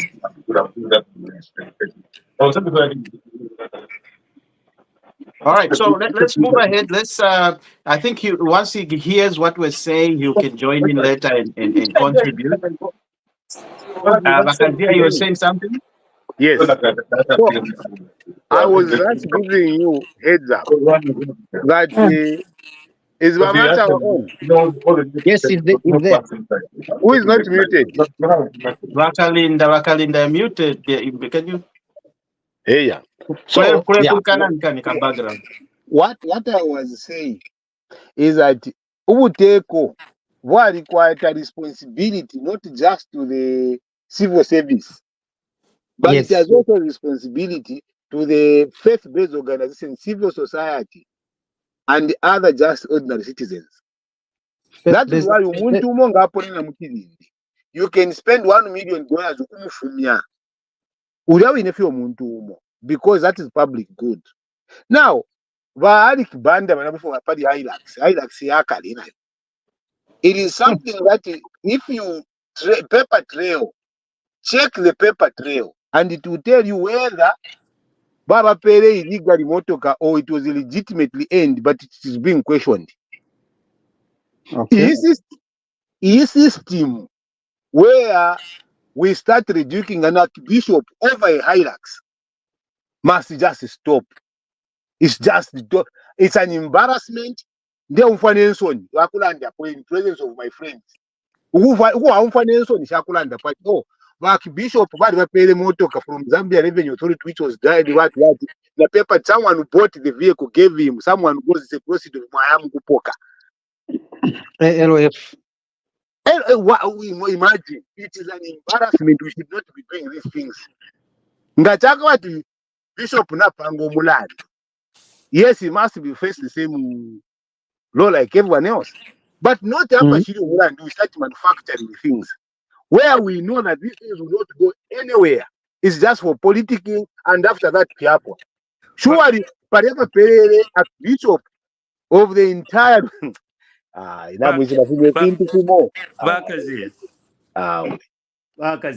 Mukwai. I don't think this is about the bishop.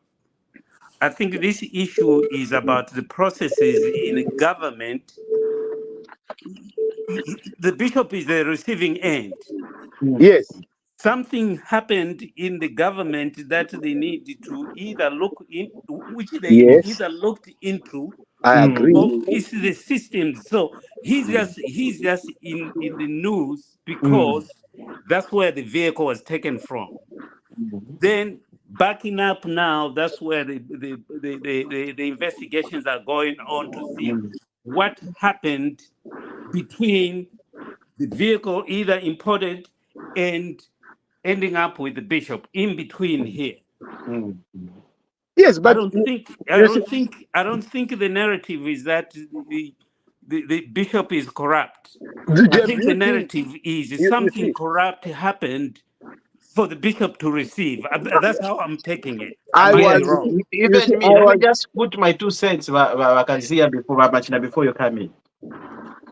Just to review, me, I'm actually a born Catholic. All my family were all Catholics. Okay, so I've got nothing against Catholic because I was born and raised in a Catholic church. Now, Iliashili is deeper than we think it is. There's so many other layers that we have not yet peeled when it comes to this issue, because this is just more like a tip of an iceberg to say, there's no way that the president himself or the government of Zambia will just, try to embarrass a bishop for highlights. It's something that is there that maybe you and I have no preview now. Okay? So let it first of all marinate. We know now that that highlight has been taken, has been fulfilled. Because what happened was they questioned him about that Hilux, and according to the laws, can you account for this? Pay a certain period of time for you to respond, and if you don't respond, it's forfeited to the government. But that is not the point. The point is that you can have them. In fact, he doesn't care about that Hilux. He doesn't. Not even one is not moved by it. You can grab it, even me. It's like Bakupela need. Hello, that's how you don't look off machine yet. Hello, need you quit sewing machine.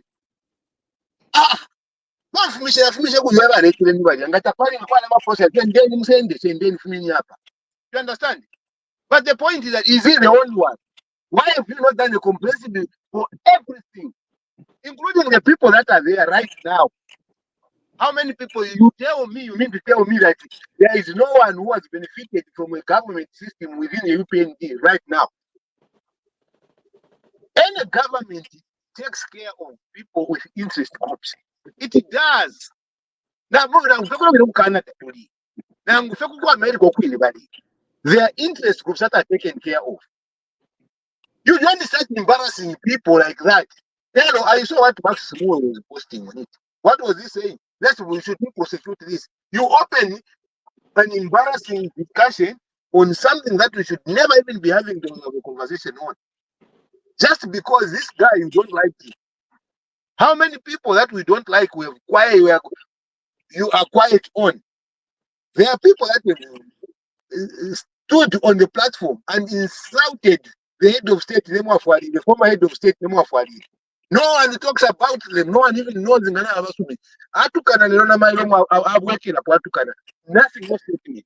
The things that matter to us as a people, the things that should be able to, I'm very concerned. The things that matter, the things we should be having conversation on and drive our country forward. We are not having a conversation on those. We are jumping to discuss non-essential matters, and those are the things that are taking time. Why?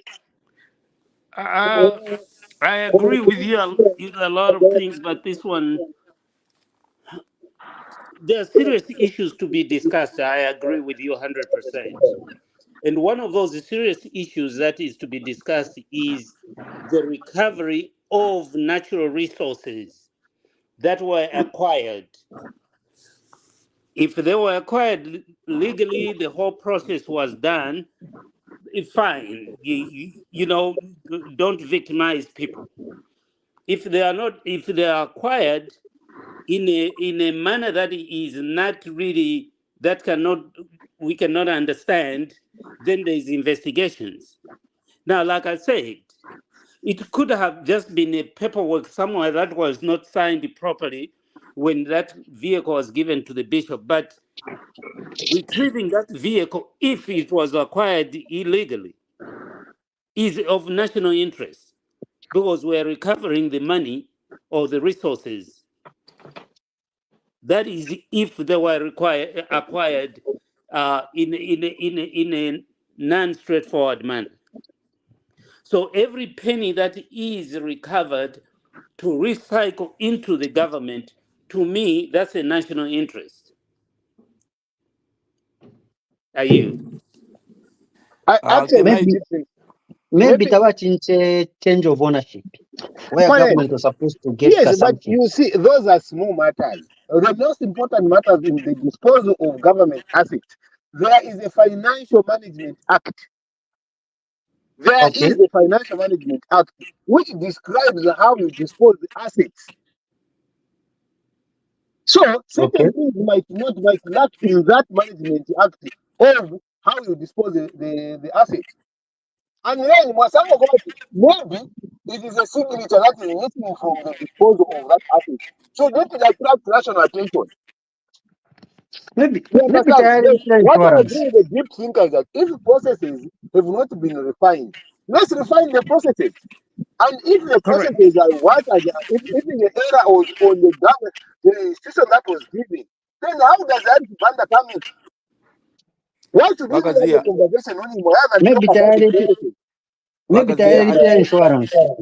Wakazia, I think Idia Motoka, it was linked to Idia issue ya kuzedara ya former commissioner general wa Chanda. Yes. Nemi yotoka washitishe. Yes. I think eko afumile udi omulando. Nomba, ichingampa kuchanga chako bati, motoka feka wapo kapo pashionsi washitishe wa Chanda. There is more information that we require on these matters. Because I remember we even applied, I think I was at PS at the time, we applied to get some of those vehicles for inspection. That inspection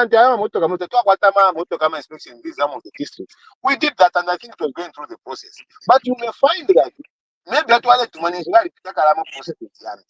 So, and what powers does the commissioner have to give away those vehicles maybe the way he did? It's too elementary in terms of information. Information is too scanty, which cannot make us even come to conclusion in terms of where the crime can actually fall on. Could you think if anything up? But this thing, I agree with you. If there is criminality or what, we must be able to pursue the criminality, and then correct. But again, if it's a system failure and it's not tied to criminality, then we refine the system and draw lessons from it, rather than try to criminalize a system which has failed. And then we, instead of correcting it, we criminalize it. Then when we go to court, we get embarrassed. It doesn't make sense. The sad part for me, and I'm not fond of people. I'm not fond of bishops, fathers, brothers. I'm not fond of those. But I think this issue has centered around the bishops so much, as opposed to centering the conversation on the processes that led to Yep. that. Yep. That's all I'm saying. Okay. Yeah. Well. Okay. I think we have exhausted this topic. I think there's nobody who would want, a man of the cloth to be embarrassed, and especially the Catholic Church. As we speak, is in Rome, Italy, right now. And people were trying to call him, and people were saying, "Oh no, he's run away." But I think maybe he had a program to go to the Vatican. Is that the Vatican as we speak? I was actually just talking to one gentleman that works there. So yes, I mean we don't want these priests to be embarrassed. But my point, first point I was saying was, let politics be for politicians, and let religion be for the religious people, the priests, and everybody. I think if we mix the two, it becomes a problem. And this is the problem that we're having in Africa right now, where politics now have started to merge, uh, uh, with, you know, with the religion, and That's religion what, should. yeah. Oh, That's what, but I know you're a hot record and we're in the middle of something. But shall we bring in our longtime friend, Matilito Mlema? You know how the network in Zambia. So let's take a listen to what they have said in Zambia is on the parliamentary speech. Of course, Father Alexander's forfeiture of that vehicle. So, Martin, so come in quickly. I know you got into the network. Please join in. Hello. hello, welcome and join in. Thank you for joining us. Thank you very much. Apparently, I'm now just briefing Lusaka just for a short time. Oh, Hope good. that What's the situation there?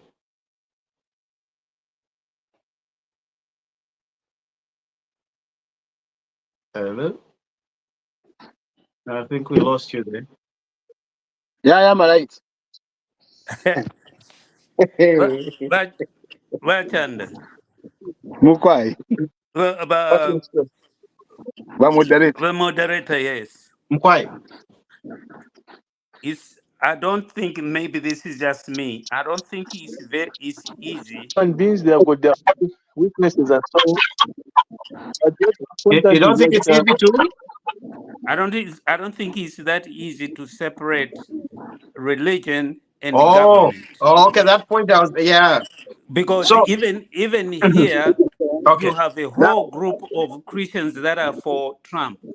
Mhm, A mhm, whole group of them. mm. It's not easy hello. to separate. I I think think he's it's. trying Yeah, to join in a have you bit come back? later. Our colleagues Yeah, trying to join in. are you hearing me? Yes, we can hear Yes, you we now. can. Okay, okay, guys, let's mute ourselves. Let's give chance I think to our somebody is brother to using speak. two monitors. Let's Or mute is it ourselves. Okay, you can go ahead. We can hear you now. Who, me? Oh, he's dropped out. hello? Oh, you're back? Yes, I was just trying to make just a statement saying that the clergy are supposed to live by example. The clergy should be the custodians of integrity. They should. I know they're human beings, but they should not behave like politicians. They should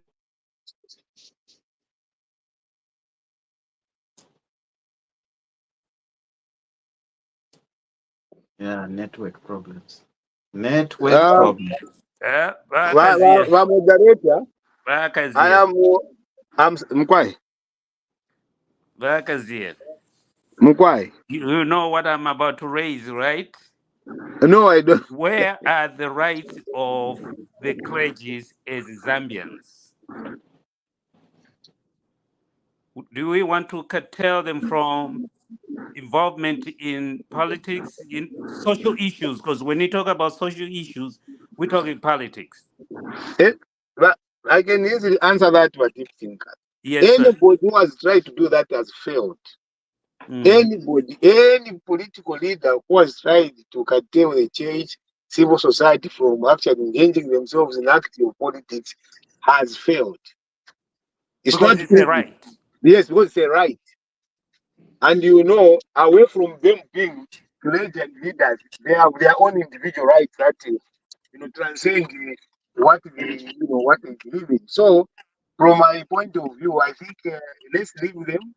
Just listen to what they are saying. If they are saying something that we need to pay attention to, and also engage them. Here's my problem. I've got a problem. The problem that I have. I've got no problem with them involving themselves into politics. I've got no problem whatsoever.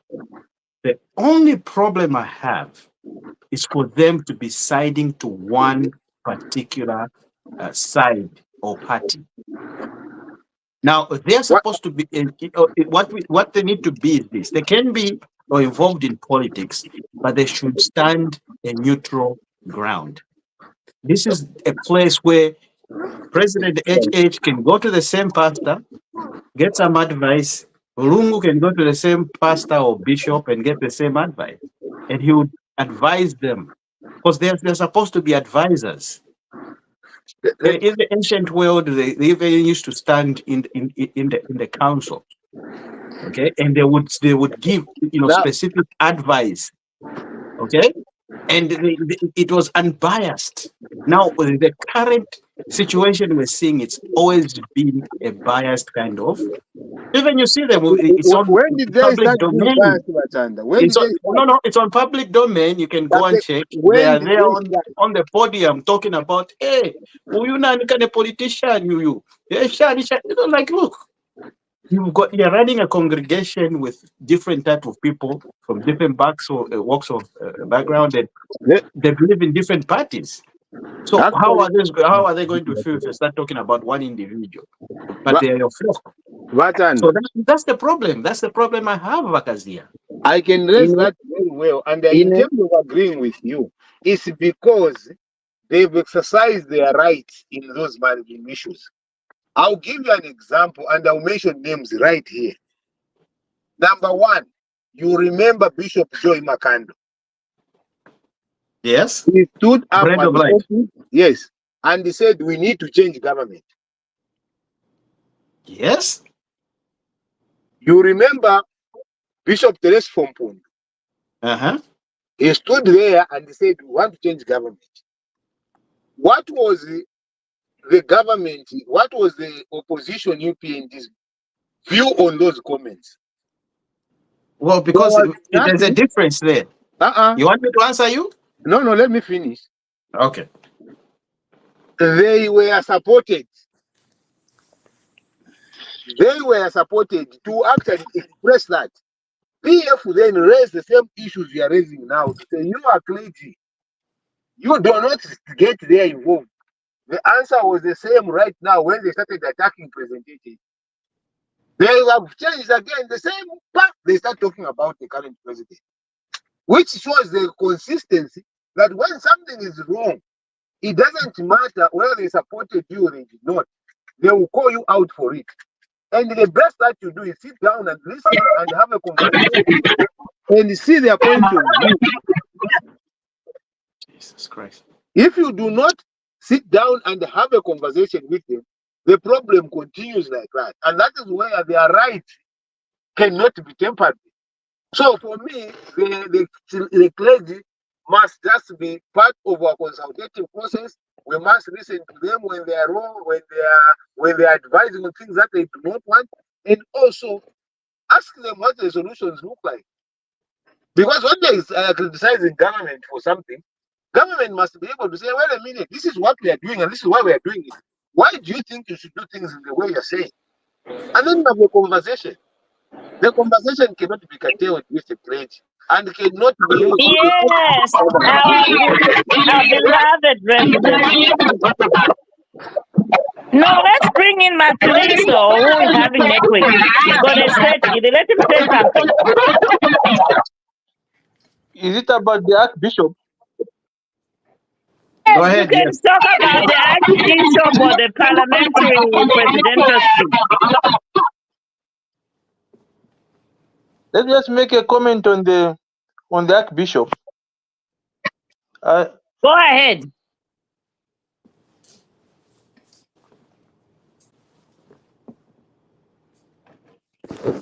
Are you there?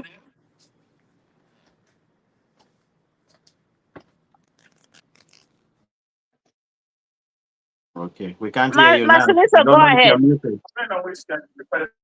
You might be muted. No, he's not muted. No, it's not. Probably the network. But I'm going to coach soccer right now. I told you, like we won the provincials. We are going to the nationals, where I Nice. am a coach for the under 15. Oh, Nice. okay, go ahead. No problem, Bakazia. We'll catch up next Abila weekend. Bakazia, go ahead. Awe Thank you. mwalanda wakaziwa katambeni bola. Katambeni bola. You can change the environment. All So right, as he Bakazia. watches that game of coaching, in the back of your mind, Bakazia, Arsenal 1, Spurs 0. Oh, in fact, I was watching that before game. Wachanda goes, before Congratulations. Wakazia, before you go, listen to this. I was in the Central Province one time, in the office of the Permanent Secretary, Central Province. Okay. A chief from Chivombo Yes. needed transport. This I will Yes. tell you so that I confirm. A chief was in Kabwe. He needed to Yes. go home. Yes. The permanent secretary had to call the DEB's office to release Yes. the vehicle Yes. so that it could ferry the chief Yes. to his palace. Back to the palace. Immediately, Yes. the vehicle was released. Nobody ntiyali ku DEB's uko balonda nokulonda tebali mukusenda bachifu. Nanda bachifu abo tukala na bwanto nalibe shiva. I think we can go. And we went on that vehicle kwa basanga bachifu. And when called kuno atuye kunganda. That's how they got me. And Mr. Kaziawatu said, true. It Thank you very happens. much. Government is obliged to do that to chiefs. Thank you, Amacha, and God bless you, team. It's a wonderful team. Deep thinker, we Yes. missed you. I miss you, Bapati. So I will call you some other time. I did think I owe you an apology. We should talk after this. Yes, sir. Yes. Bakazia, thank you. You bring a lot. You make us think. I appreciate that. Thank you, Akuru. All right. Okay, so let's go ahead with the program. Oh, our friend, he hasn't said anything. I mean, do you have something to say now since you've been listening? You know the gist of the program, what we've been talking about. Right, Jay. It's only saying Jay there.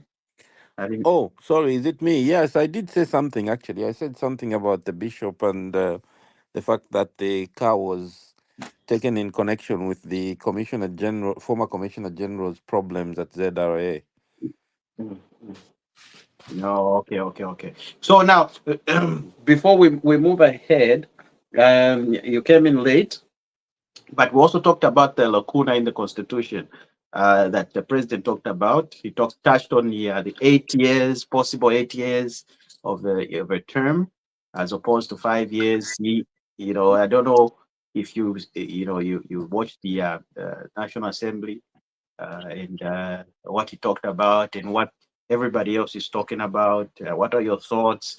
Like, do we need to increase from 5 to 8 years, or should we reduce it, or is 5 years working for us as Zambia as a country? I don't know if you want to touch on that one. Yes, very quickly. Yes, I listened to the president, but I don't think he meant extending the term by any means. I think what he meant was there are certain laws in the constitution that could cause elections to be postponed for up to 8 or 9 years. I think that's what he meant.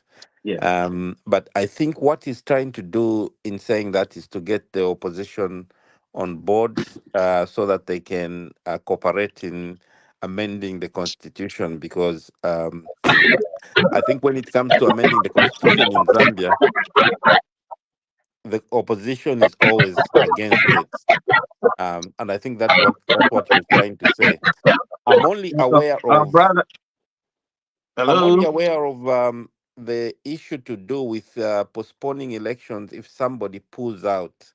Uh-huh. And I don't know if that's what the president meant, that people can do it in such a way that somebody keeps pulling out every time and you keep postponing for 8 or 9 years. Mhm. But I've not heard of any other law that would cause that. Yeah, yeah, yeah. That's one of the things actually. One of the lacunas there.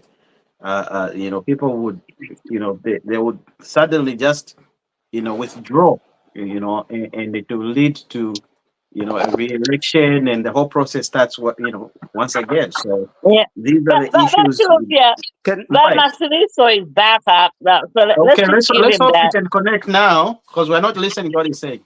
We can't hear what, oh, rather. Yeah. No, Go ahead, he Marcelito. just get back on. So let him try again. But Mr. Masiliso, please come in with your comment on the Archbishop. Okay, you get me now clearly. Yeah, we can hear you now. Please, there's poor connection where I am. Yeah, we know that. Just go ahead and speak your mind on whatever you want to talk about. Okay, I wanted to say that the clergy are supposed to be above board. Clergy are supposed to be people of integrity because they are supposed to be the light of society and so on. Now, it's unfortunate that the Archbishop was found with property that was dubiously of. That does bring a good example. I don't know how he's going to manage now his flock, because I think people might begin to lose confidence in him. More especially that he actually was even politically inclined. He was more on the PF side and criticized so much the UPND when actually he was not standing on firm ground. So I'm saying quite unfortunate. It's not a good example for the flock. Thank you. Yeah, okay. You're welcome. Yeah, Go ahead, Masiliso. so like what we're talking about in terms of the lacunas in the Constitution. So, ladies and gentlemen, I would advise let's mute ourselves. We're not talking. And when you start talking, you can mute yourself.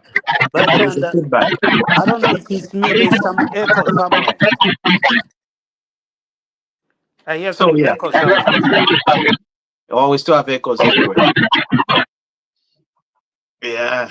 So anyway, oh Jesus Christ. So for the sake of the public and everybody that's watching, guys, let's mute ourselves. But so my point was, we were looking at the illegalities or the loopholes when it comes to the Constitution in terms of the lacunas.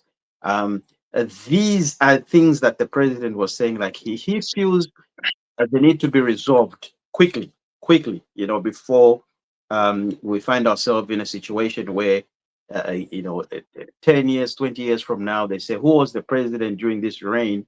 They didn't do anything. Now, if he raises a hand and say, guys, can you help us iron out all these small little issues? There's so many of them, so many in terms of, just like, our brother was talking about Joseph. Joseph was saying is like, look, we have so many other things in there in terms of, a parliamentarian withdrawing, or maybe he resigns, or maybe he dies. So what happens is the ECZ has the obligation or has the mandate to actually postpone those election to a different date until that seat is filled, because every constitution has a right to be represented in parliament. So if yeah. So in all this, like some people were asking, like, just for the sake of just a definition, maybe, what are lacunas? So I'm going to read from what it is, explain the way the Constitution explains it. A lacuna is used to describe a situation where there is no law or provision that can address a specific issue or circumstance. So that's how our supreme law describes it. Okay, so meaning it's a gap, it's a loophole in the legal framework. So all these issues, that are there, let's iron them out. I mean, what's the problem? Why are the opposition raising red flags and starting to claim, no, he wants to go and rule us for the next 8 years? Like, why, if that's his intention, why would he bring it out in parliament? Because all he was saying is talking to the parliamentarians, say, guys, can we all go jump on board and look at all these small little things and iron them out? Okay, so I don't know if anybody has more to talk about in terms of what the lacunas and all those stuff, or we move on and go into the next topic. But Deep Thinker and everybody else, what do you think we need to? But Chanda, just real quick, I've always said that we need people to communicate after the president has said something. You see, the way you have just rolled it out like that, that's what Zambians need to know, so that the opposition does not manipulate the president, his words. The communication should have come out and say, by lacunas, the president means A, B, C, D. And he's trying to get the opposition to be on board with changing these things before the next elections. So the president cannot spend the whole day explaining himself. What he says, he leaves it there, and then the communications department should pick it up and represent the president in explaining to people that may not have a full understanding of what the president is talking about. I yield. Thank you. By Joseph Chishimba. Yes, I agree. Obviously, people like Mr. Hamasaka should have issued a statement to actually clarify and pick out a few of those lacunas and explain a little bit on the implication of keeping them up until the next election and how that would cost the country. But he has been quiet, and I've only seen a statement from Laz suggesting that there isn't any such lacunas in the constitution that could cause a postponement of elections, which puts the president in an awkward position. Oh yeah, that was a little bit different, yeah. Masiliso. Hi. Yeah, on the lacunas. Yeah, the only problem I have myself is that it appears that any change of government, the issue of the constitution still comes on board. It means that when it comes to constitutional review, maybe we don't have right motives. Maybe we are always, biased. But I think it's high time we did something that is going to withstand the test of time. We cannot afford that every time there's change of government, we're also trying to change the constitution. But I know that the issue of debate in terms of the length of the presidential term, for me, for the idea that it shouldn't change, to just remain the way it is. 5 years, and we know that the constitution allows someone to go for 2 terms. 10 years, I mean, it's okay. I mean, if someone cannot deliver in 10 years, then they'll never deliver at all. Thank you. Okay, Mr. Macha. Yes, sir. I'm here.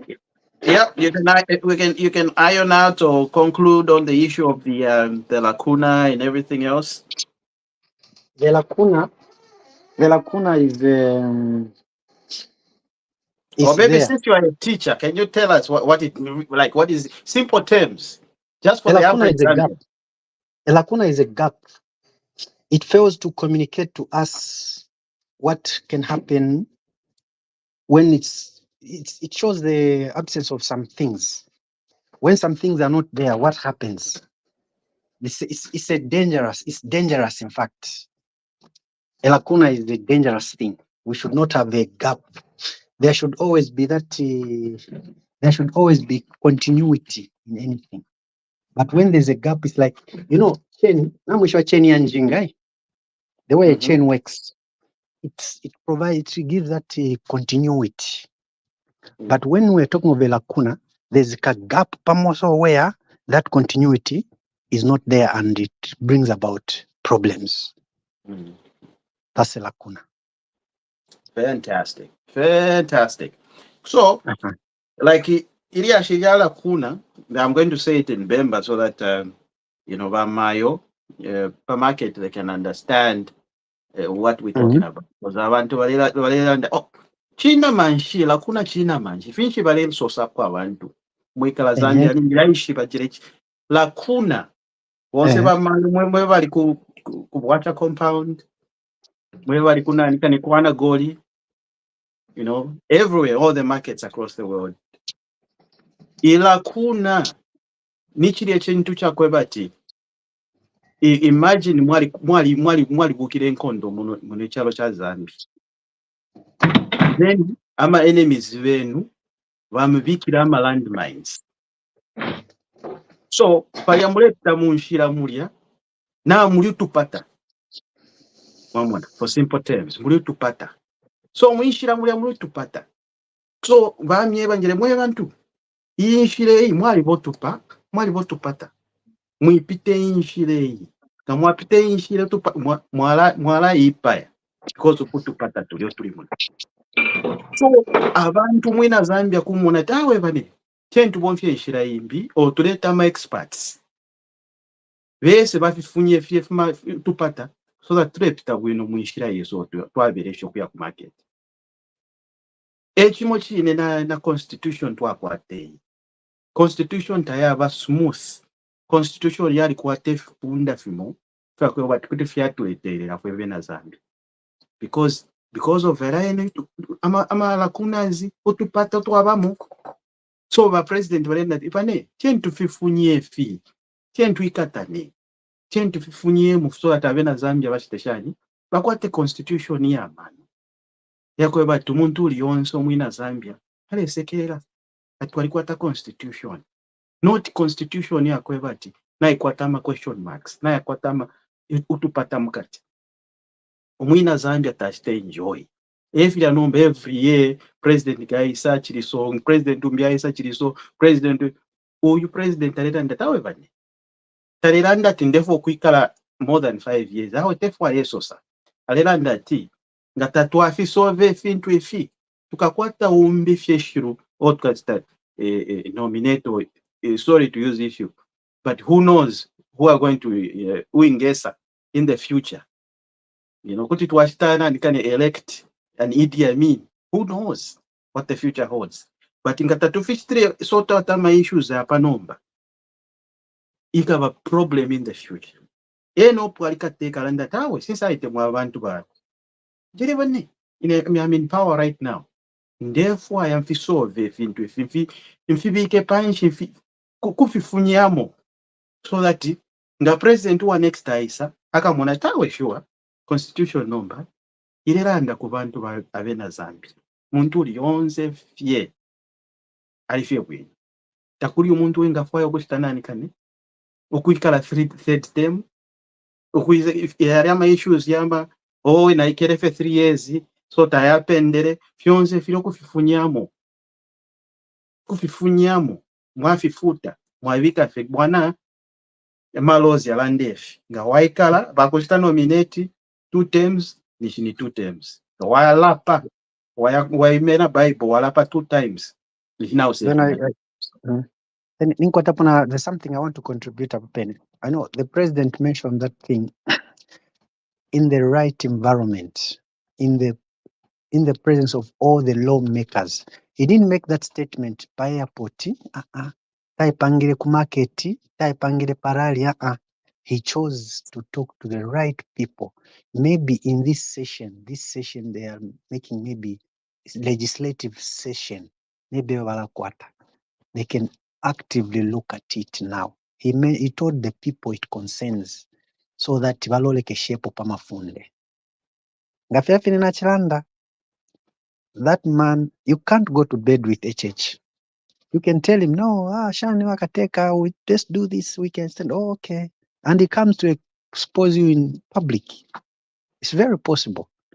So he taught the right people who must listen and do something about it. I yield. Maja. Mhm. Mr. Moderator, may I please, with your No permission? problem. Go ahead. Go ahead, deep thinker. All right.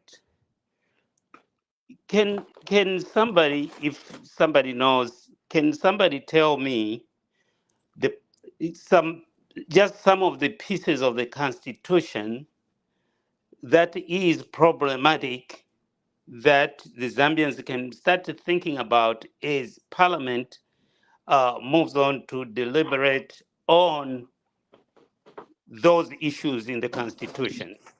Number one, presidential term. They should iron out that one. Presidential term. I thought that Yeah. was ironed out already. No, It's 5 no. years. Someone wants to stand. If it was ironed, someone wants to stand. So And it's someone who is sworn in twice and elected twice. This is a presidential term of 5 years. That should be ironed out. So for me, I need help with that one because I really don't know. Is That that is the an elephant. is That is that the an elephant in the issue? room. Is it because I That is thought the elephant. that was fixed in 1990? Is that an issue for Parliament or is that an issue for the court of law? Since everyone grew up in this forum, everyone grew up knowing that there is a possibly 2 5 term, 2 5-year terms Uh-huh. for any president. I thought that was ironed out in 1990 when the Democrats. No, Uh, Yes, can I but the just former. also come in quickly? Yeah, that was ironed out, but 2 5-year terms means maximum of 10. So at the moment, there's confusion because someone was going to do Mhm. more than 10 if they had gotten election in 2021. So that one needs to be ironed out that the maximum of 10 or 2 terms or less. So that one needs to be pointed out correctly. And the term should be defined so as maybe 2 weeks, 1 day, 1 hour is a term. 5 years is a term. You have sworn in to be president. That's like that lacuna. If you remember, That, The term is already defined. It's 5 years. yeah, it's 5 years. That's what the Constitution says. But remember what the Constitution lawyer said, the Constitution lawyer Baba John Sanga said, his argument. He Mhm. said, look, Emma Lakunaya, he even went to court. He argued to the fact that, look, if an individual has been sworn in twice, why in the twice. Bible, walapa, vaya judge bakweba, oh, nuevo president, whether Mhm. it was 2 minutes or 24 Mhm. hours, or Yes. 1 year or 2 years or 3 years, you Uh-huh. were still a president. You Yes. served. So even if Mhm. in the 5 years tawakumenya tawe mshakumenya ona sendere fya maezi ya munandi na sta continue so ndefu anayandi. No. And you So and that's you why it appeared needs to on be the clear. ballot paper Yes. twice. So that's why it needs to be clear. That's why John Sangwa said, Mhm. look, he took it to the Constitution Court. And if you remember, the ACO, he went on the podium and he warned the Constitution judges to say, make sure you They make should the not right be decision. excited. You They should see? not be excited. So, I mean, you can imagine. So, people are like, I think they made a decision out of duress. It was out of duress. Okay? And that's why John Sangwa later on, Hello. Wakalinda, you talking? I Okay, just so wanted to make a it was out of comment. duress. So it was out of duress when they made those decisions. there's an And echo somewhere. I can't hear. okay, That oh, feedback. there's a bad feedback.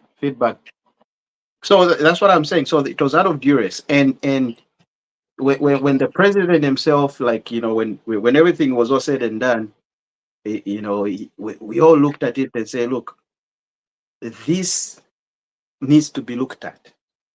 my areas over there and Damwaya, so that it's clear.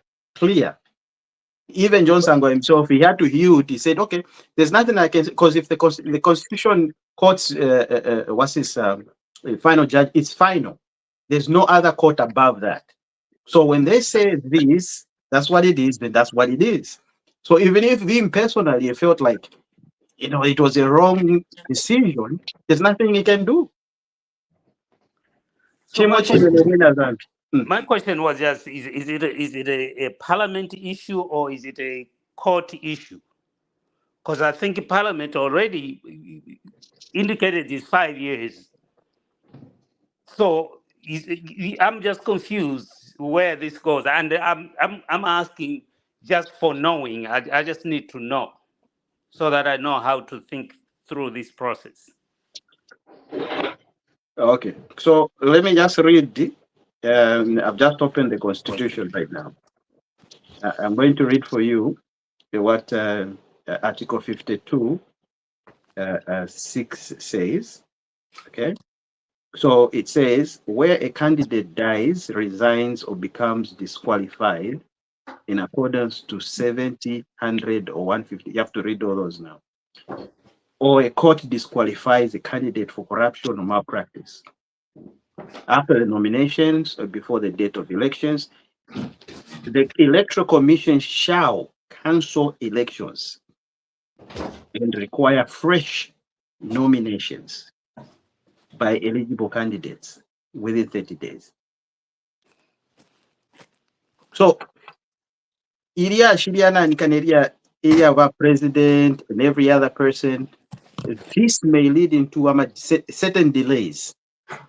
Because that's where I think where the president was talking about. Because if you look at Article 106, it talks about there's a provision in there where they might, in case of maybe war or anything else, or any circumstance, in fact, that's what it says, there might be an extension, okay, on the presidency. So if the president, elections in Africa, and then quantificate into a circumstance, somebody resigns in the race or drops out, there might be an extension. Okay? But So it clearly says those things. So you actually have to go and open up the Constitution and read it and follow it nicely, so that you know where we're coming from with all these things. I'm just saying, who has I'm talking about the arms of government, the judiciary, the parliament, and the presidents. The president has made a statement, but who needs to pick this up, because 2026 is coming, it's around the corner. Who needs to pick this up so that we don't have a constitutional crisis? Is it parliament or is it the judiciary? Because we I don't think to have answer the your question, luxury to make a mistake to think it's parliament and then realize it's the judiciary and the elections are here and we have to postpone, and then it causes chaos in the country. quickly, I think what it is Parliament can amend the constitution to get rid of the problem. But if they do not do that, then it has to go to court to help, obviously, to clarify or for the court to make a declaration on what should happen. But Parliament has the power right now to change the constitution and remove those lacunas. At the moment, Parliament can do that. Okay, thank you.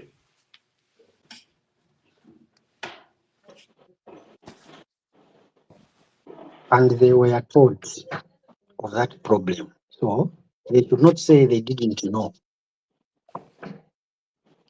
Are we getting each other here? The president Yes, hinted they were told there are those lacunas. So they should not come and say, no, we didn't know. The writing is on the wall and it has come from the head of state. Simple. I yield. thank you. Appreciate. All right. So I think we need to wind up. I think the only topic remaining is the good things that came out of course, China. We're talking about teachers now that are going to be recruited. We're looking at health workers. Actually, they're going to recruit about 4,500 health workers, and people were complaining. We got so many, volunteers out there. They don't have jobs. So now 4,500 people are going to be employed at the short. So I think the current president has, or the government itself has set a standard that's hard to beat. And the next government that comes in is really hard because they've employed more health workers, teachers than any other government in the history. I mean, if you look at even the individuals that they're hiring, if it, me, I was you look at the face, it's a young individual. So when the president said, "I'm going to hire young people," it's actually coming to fruition right now. So every young person is being employed. I mean, 4,500 at the goal. That's huge. How many families are going to be affected? How many families are going to, uh, you know, take advantage of that and change people's lives, people's families? So, You, yeah, you I know, mean, on that's what. on that point, it's just we should not just look at people that are going to get employed. We should think about the colleges that were dying out because the teachers were not being employed, nurses were not being employed. Some colleges started folding up. Enrollment rates went as low as 20%. But now that teachers are being employed, nurses are being employed, those colleges are booming back, are getting back to life. So it's not just employment. There's also students who get to do something. They will get to go and learn to become teachers. They will be enrolled. There was a gap. There was less enrollment in colleges, especially private colleges. They even stopped. They stopped offering some courses. One of them was teaching education. They had stopped, but now with the current employment, they will enroll and things will be happening. I would. That's a good point. Also, just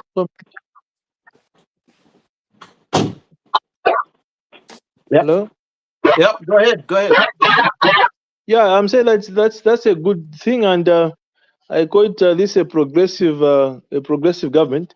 But what I normally get surprised myself is that the guys in the opposition, they oppose basically everything. I was listening to, I think it is the Uka national chairman who was on Prime TV just a few days ago, where he was saying that according to him, the government has failed.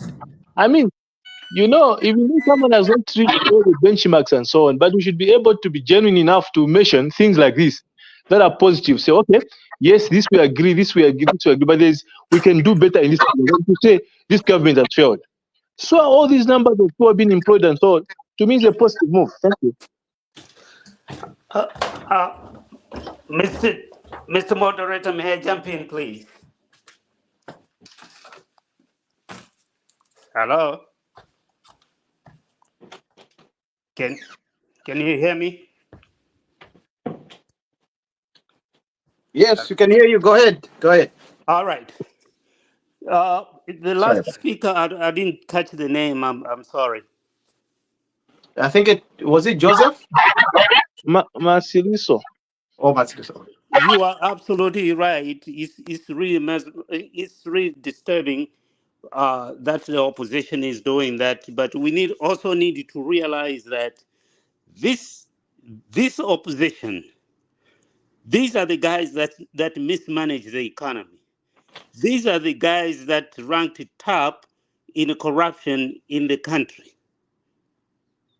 So their agenda is partly allowing looting, and the HH's agenda is stopping looting. So there is always going to be a conflict because they see government in different ways. They want to gravitate towards what they know, and the HH is gravitating towards he knows. So the common Zambian is the best judge for what is going on. Is it good? Is it bad? Okay. Now, let me come to the teachers and nurses. With the opening of the mines providing employment to people and be able to feed their families, and the hiring of teachers and nurses, providing income to those young people so that they don't depend on their parents or their relatives, or even depend on some illegal ways of getting money. I think HH is doing the best thing for Zambia. Things are hard in Zambia. Things are hard. We can't even take that away. But even if we say things are hard, on the other hand, we're saying he is creating opportunities for people to earn money legally, Mm.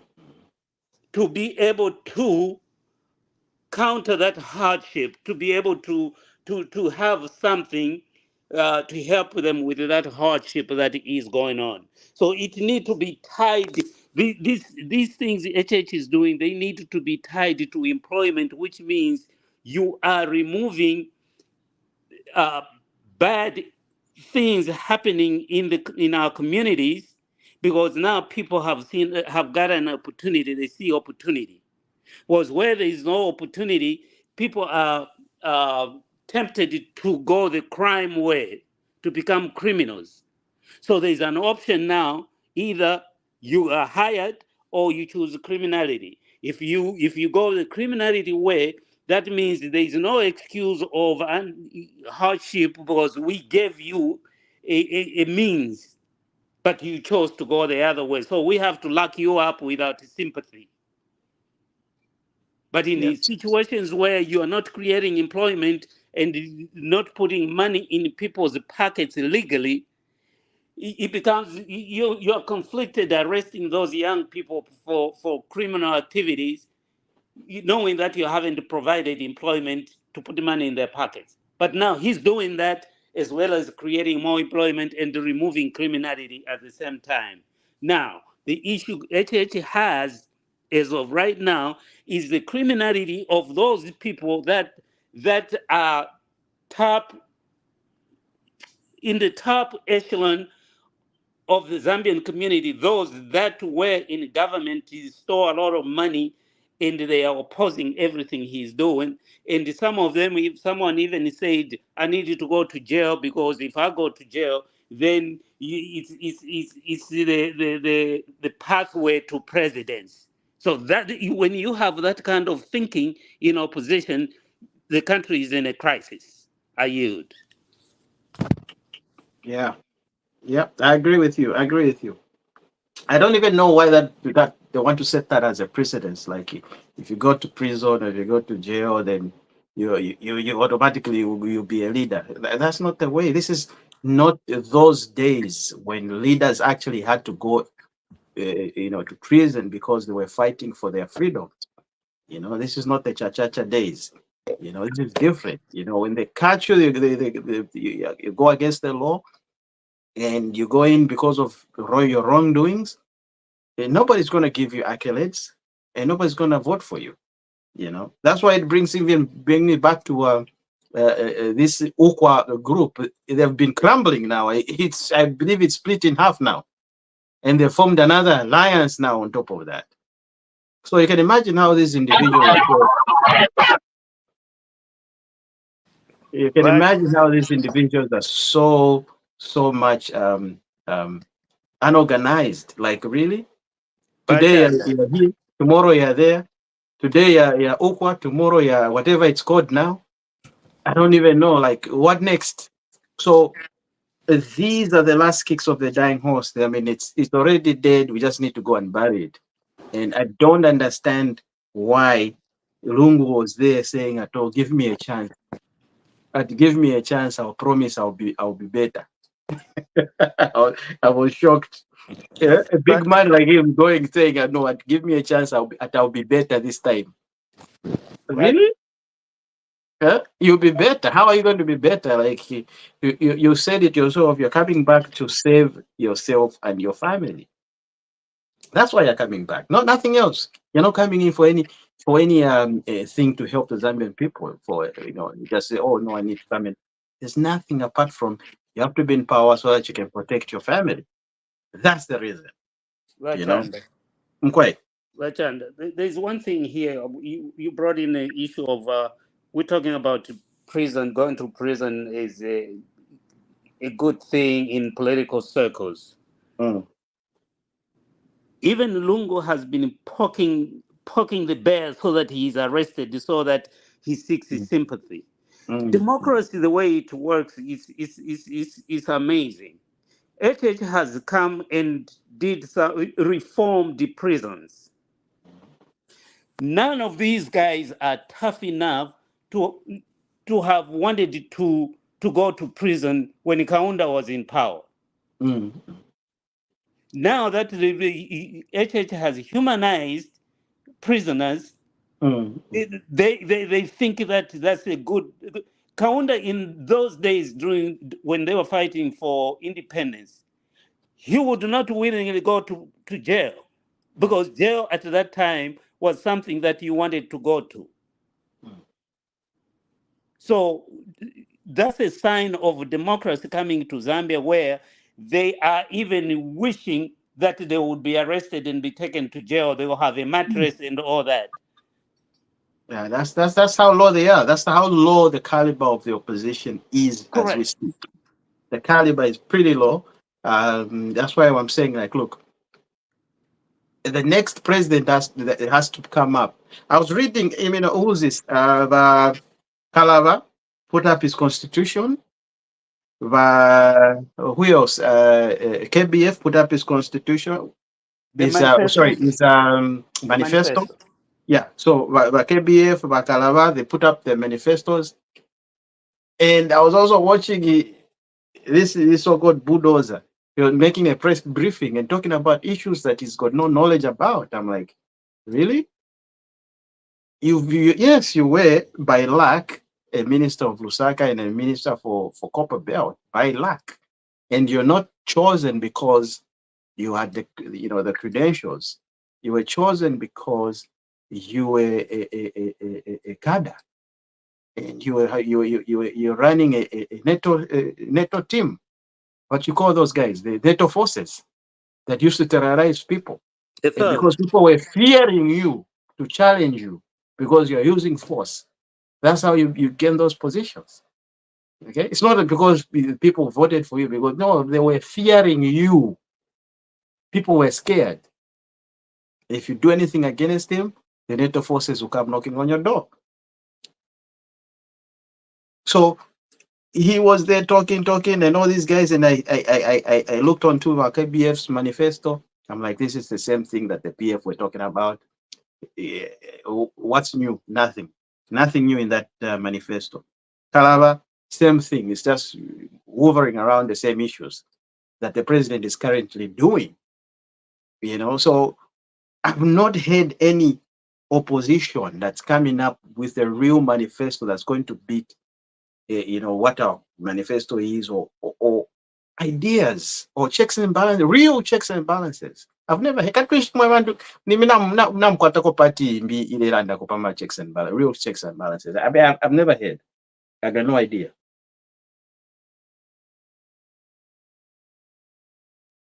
I haven't heard anything substantial. There is no. There is. There is Yeah, no. Vamaja ndiza mwaga wanyu. There is no. I don't know, teacher. I don't. But Joseph, Yes. I take Uh, I don't. individual. hello. I just wanted to quickly come in. I wanted to quickly come in and talk about the good things that came out of China before we go, because we have signed quite a lot of MOUs Fresh. in very many different places the president has visited, and very few of these people, of these things, have had any impact on the ground. Now, I don't know what we can do with the remaining 2 years, but it would be nice if all these things like Tazara and everything else actually did get off the ground, at least before the elections. I think most of them they'll be running before the election, because I believe Power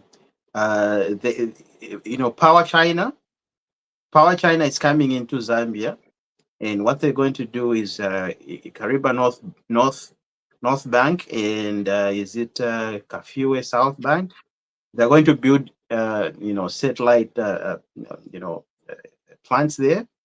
So meaning that Kafue now will now be relying on solar, not hydro.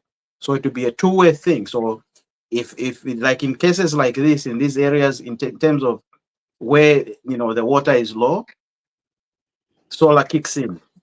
When we have water, hydro kicks in. So this is a very good technology that actually is brilliant, and it's a long-lasting solution that's going to help. And aside from that, they're also coming in to bring solar panels into all major hospitals, schools, universities, and everything. And already we are seeing gensens. Gensens are already being installed in markets as we speak. And I don't know if you saw that on the news. All the major markets, they're installing them. They're installing gensets. So yes, it's happening, and it's happening slowly, and it's happening. Some of the small little things like gensets you can come in and put on, and then solar plants and all that stuff, and other bigger issues There is that a need a lot genset of. at Shikatende school. So, Oh yeah, I saw that. Is it 3 million? 3 million. Yeah. They've given Chikatende school 3 million. Yes.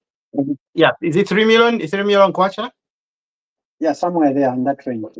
Yeah, so, I just saw in Shibuyunji. They just Yes. yeah. so let's So Where the home place for our colleague there, who is quiet. yeah, I don't think she even Analyze. knows about this because she'll be talking about it the whole day. So I let's don't think she let's knows about it. let's let's wrap around this issue now for the listeners out there. We're talking about this development so that you don't just take us for what we tell you. We want you to take us for what we are doing actually. Because the other side, they are all talk and sharing resources by themselves. With the UPND, we are talk and you see the results of our talk. Memorandum of understanding is bringing things to your location, your neighborhood, your village, everywhere. So come 2026, look at what we have done, what we are doing for you. We will explain it using words, but you need to keep us in mind about what we have done for your community. CDF is working. I yield. Are you UPND, sir?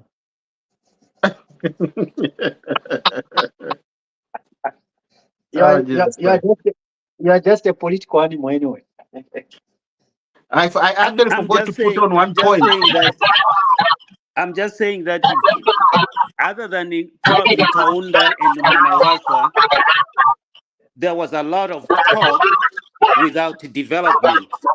UPND is bringing development, and they don't talk much. They're just dropping development in. So look at Okay. what UPND is doing, Okay. and look at what they're saying, and put it together. And keep in mind 2026. Do you want somebody who just talks and say and In somebody who's Tonga, saying I'm bringing a in genset? Tonga, in Tonga would have said UPND is walking their talk.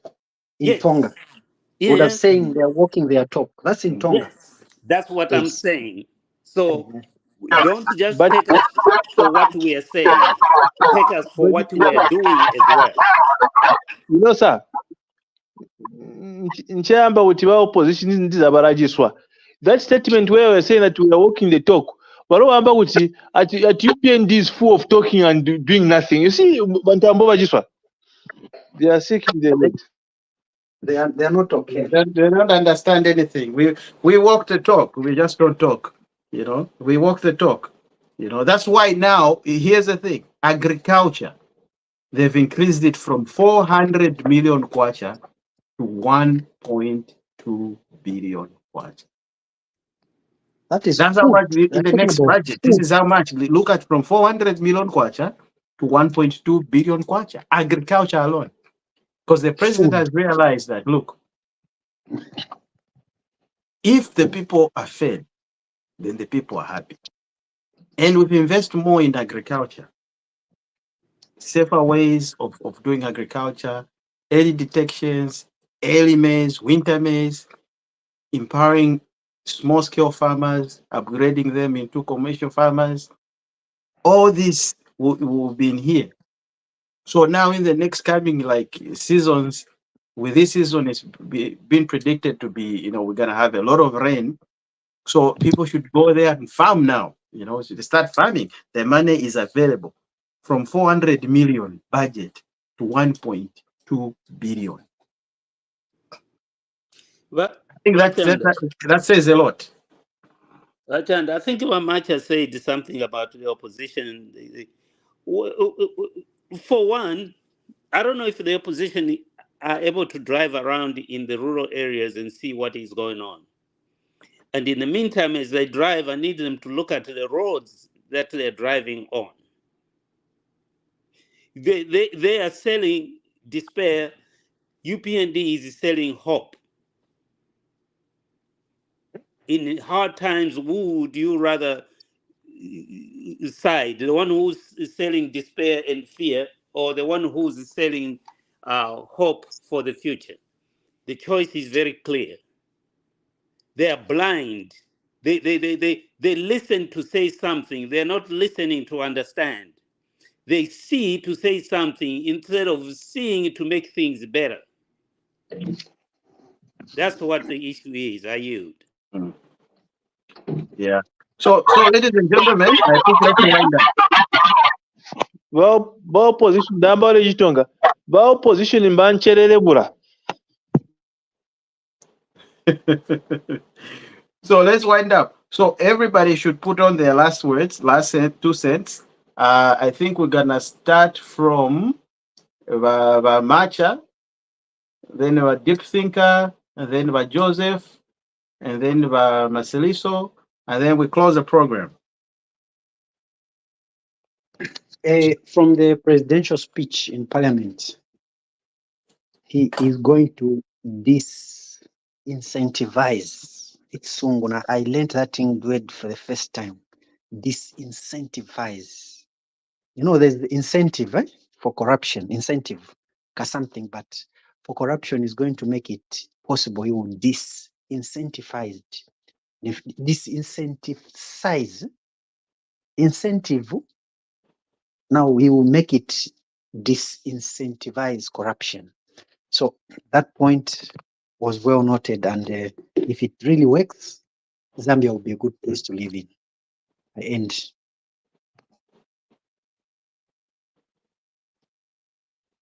All right. Go ahead, Deep Thinker. So I'm speaking directly to the president now. Stay focused, Mr. President. Don't listen to the noise. Empty tins make a lot of noise. Just continue feeding those tins. One day they will stop making noise. They will be full of knowledge.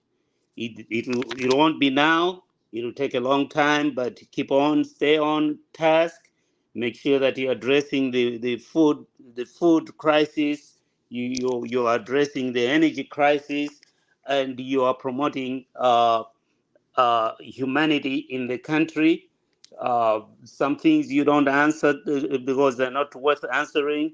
But I'm just asking, Mr. President, that the people that are in the communication department of the UPND, please inform the nation about some of the things, some of the initiatives that you are putting out there. They need to lay it out to common people in a common language that they will understand, because a lot of times you are misinterpreted because the people are interpreting your words exactly the way they are said, instead of digging deeper into your words. And once the people start to understand fully where you're coming from and where you're going, we will be back in business as a country. I yield. All We are right. not back in But business. I'm Joseph, sorry. you can put your last 2 cents. Yes, from the presidential speech, the president hinted at the corruption cases moving at a quicker pace in the coming future. I'm hoping that will be realized. Not only should we be, people should forfeit property, but I think we need to see some people go to jail, proper jail, some high priority corruption cases go to jail. That will be very encouraging, and obviously would discourage corruption in the present government and in future governments as well. Thank you. No problem. Yeah. Marceliso? Thank you very much. That's why I just called the opposition that they are Nchererebulas. But the issue here is that I believe that the moment if you look at the politics, they are What around is it? food. I can Nchererebula. explain it. I can explain it. Explain it in English before you continue. They care for themselves, not any other person. Their stomach is more important than the other person's stomach. Exactly. When Thank their you. stomach is And you know, full, everything is yeah, okay. exactly. And if you look at their politics are just on two things: the issue of food stuff and the issue of energy. The moment we fix that, I don't know what they're going to have. I think they'll just become mute if they are sensible. Thank you very much. Thank you, ladies and gentlemen. Yeah, with me, I think I just wind up by just summarizing everything from the trip from China, which at least I can tell you that it has brought a lot of good investment in Zambia, and very soon, Arena Zambia will start seeing all these programs or projects start to coming into fruition within a short period of time. So we have long-term and short-term plans, and the short-term plans, of course, are the ones that they're going to build all these, generators everywhere in the markets. People now are actually happy. If you go to any market and ask, they'll say, "Oh, we've been running at a loss, but now since they've installed the generator, we can now do our business." And people now are coming back to the market. So people were running away from the market because there was no power. Now people are going back into the markets, which is one tool for the local government in terms of revenue generation and collection. So that's one good thing. And any other thing when it comes to like all these other things, big ideas, big plans, I mean, there is a program that the Chinese ambassador was talking about, that Gary Kombo's idea, to build a canal from Ruapula Northern Circuit, and it drops down into the river so that it brings into the water into the Kafue and all these other points so that we can have water for Kariba. That's a good idea. That's a good idea. It's something to be explored and something to be looked at. But one other thing I think we also need to just look at, because the Northern Circuit has so many waterfalls. There's Shimba Falls. There's all this. You don't need to build a very complicated big hydro plant. A mini hydro can even do. A mini hydro can do. Like if you just go there and build a mini hydro. There's one gentleman that built a small little hydro from his farm. He's got his water running, and he just built it, and it electrifies his home just from a little water that's dropping from a small little river.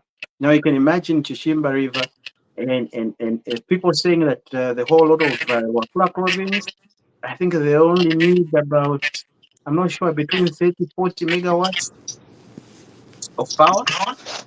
So one hydro plant would be enough, and the rest they can be exporting it into the mines in the copper belt because of the distance. So just drop it into the grid, and that's it. So let's Yeah. look into that.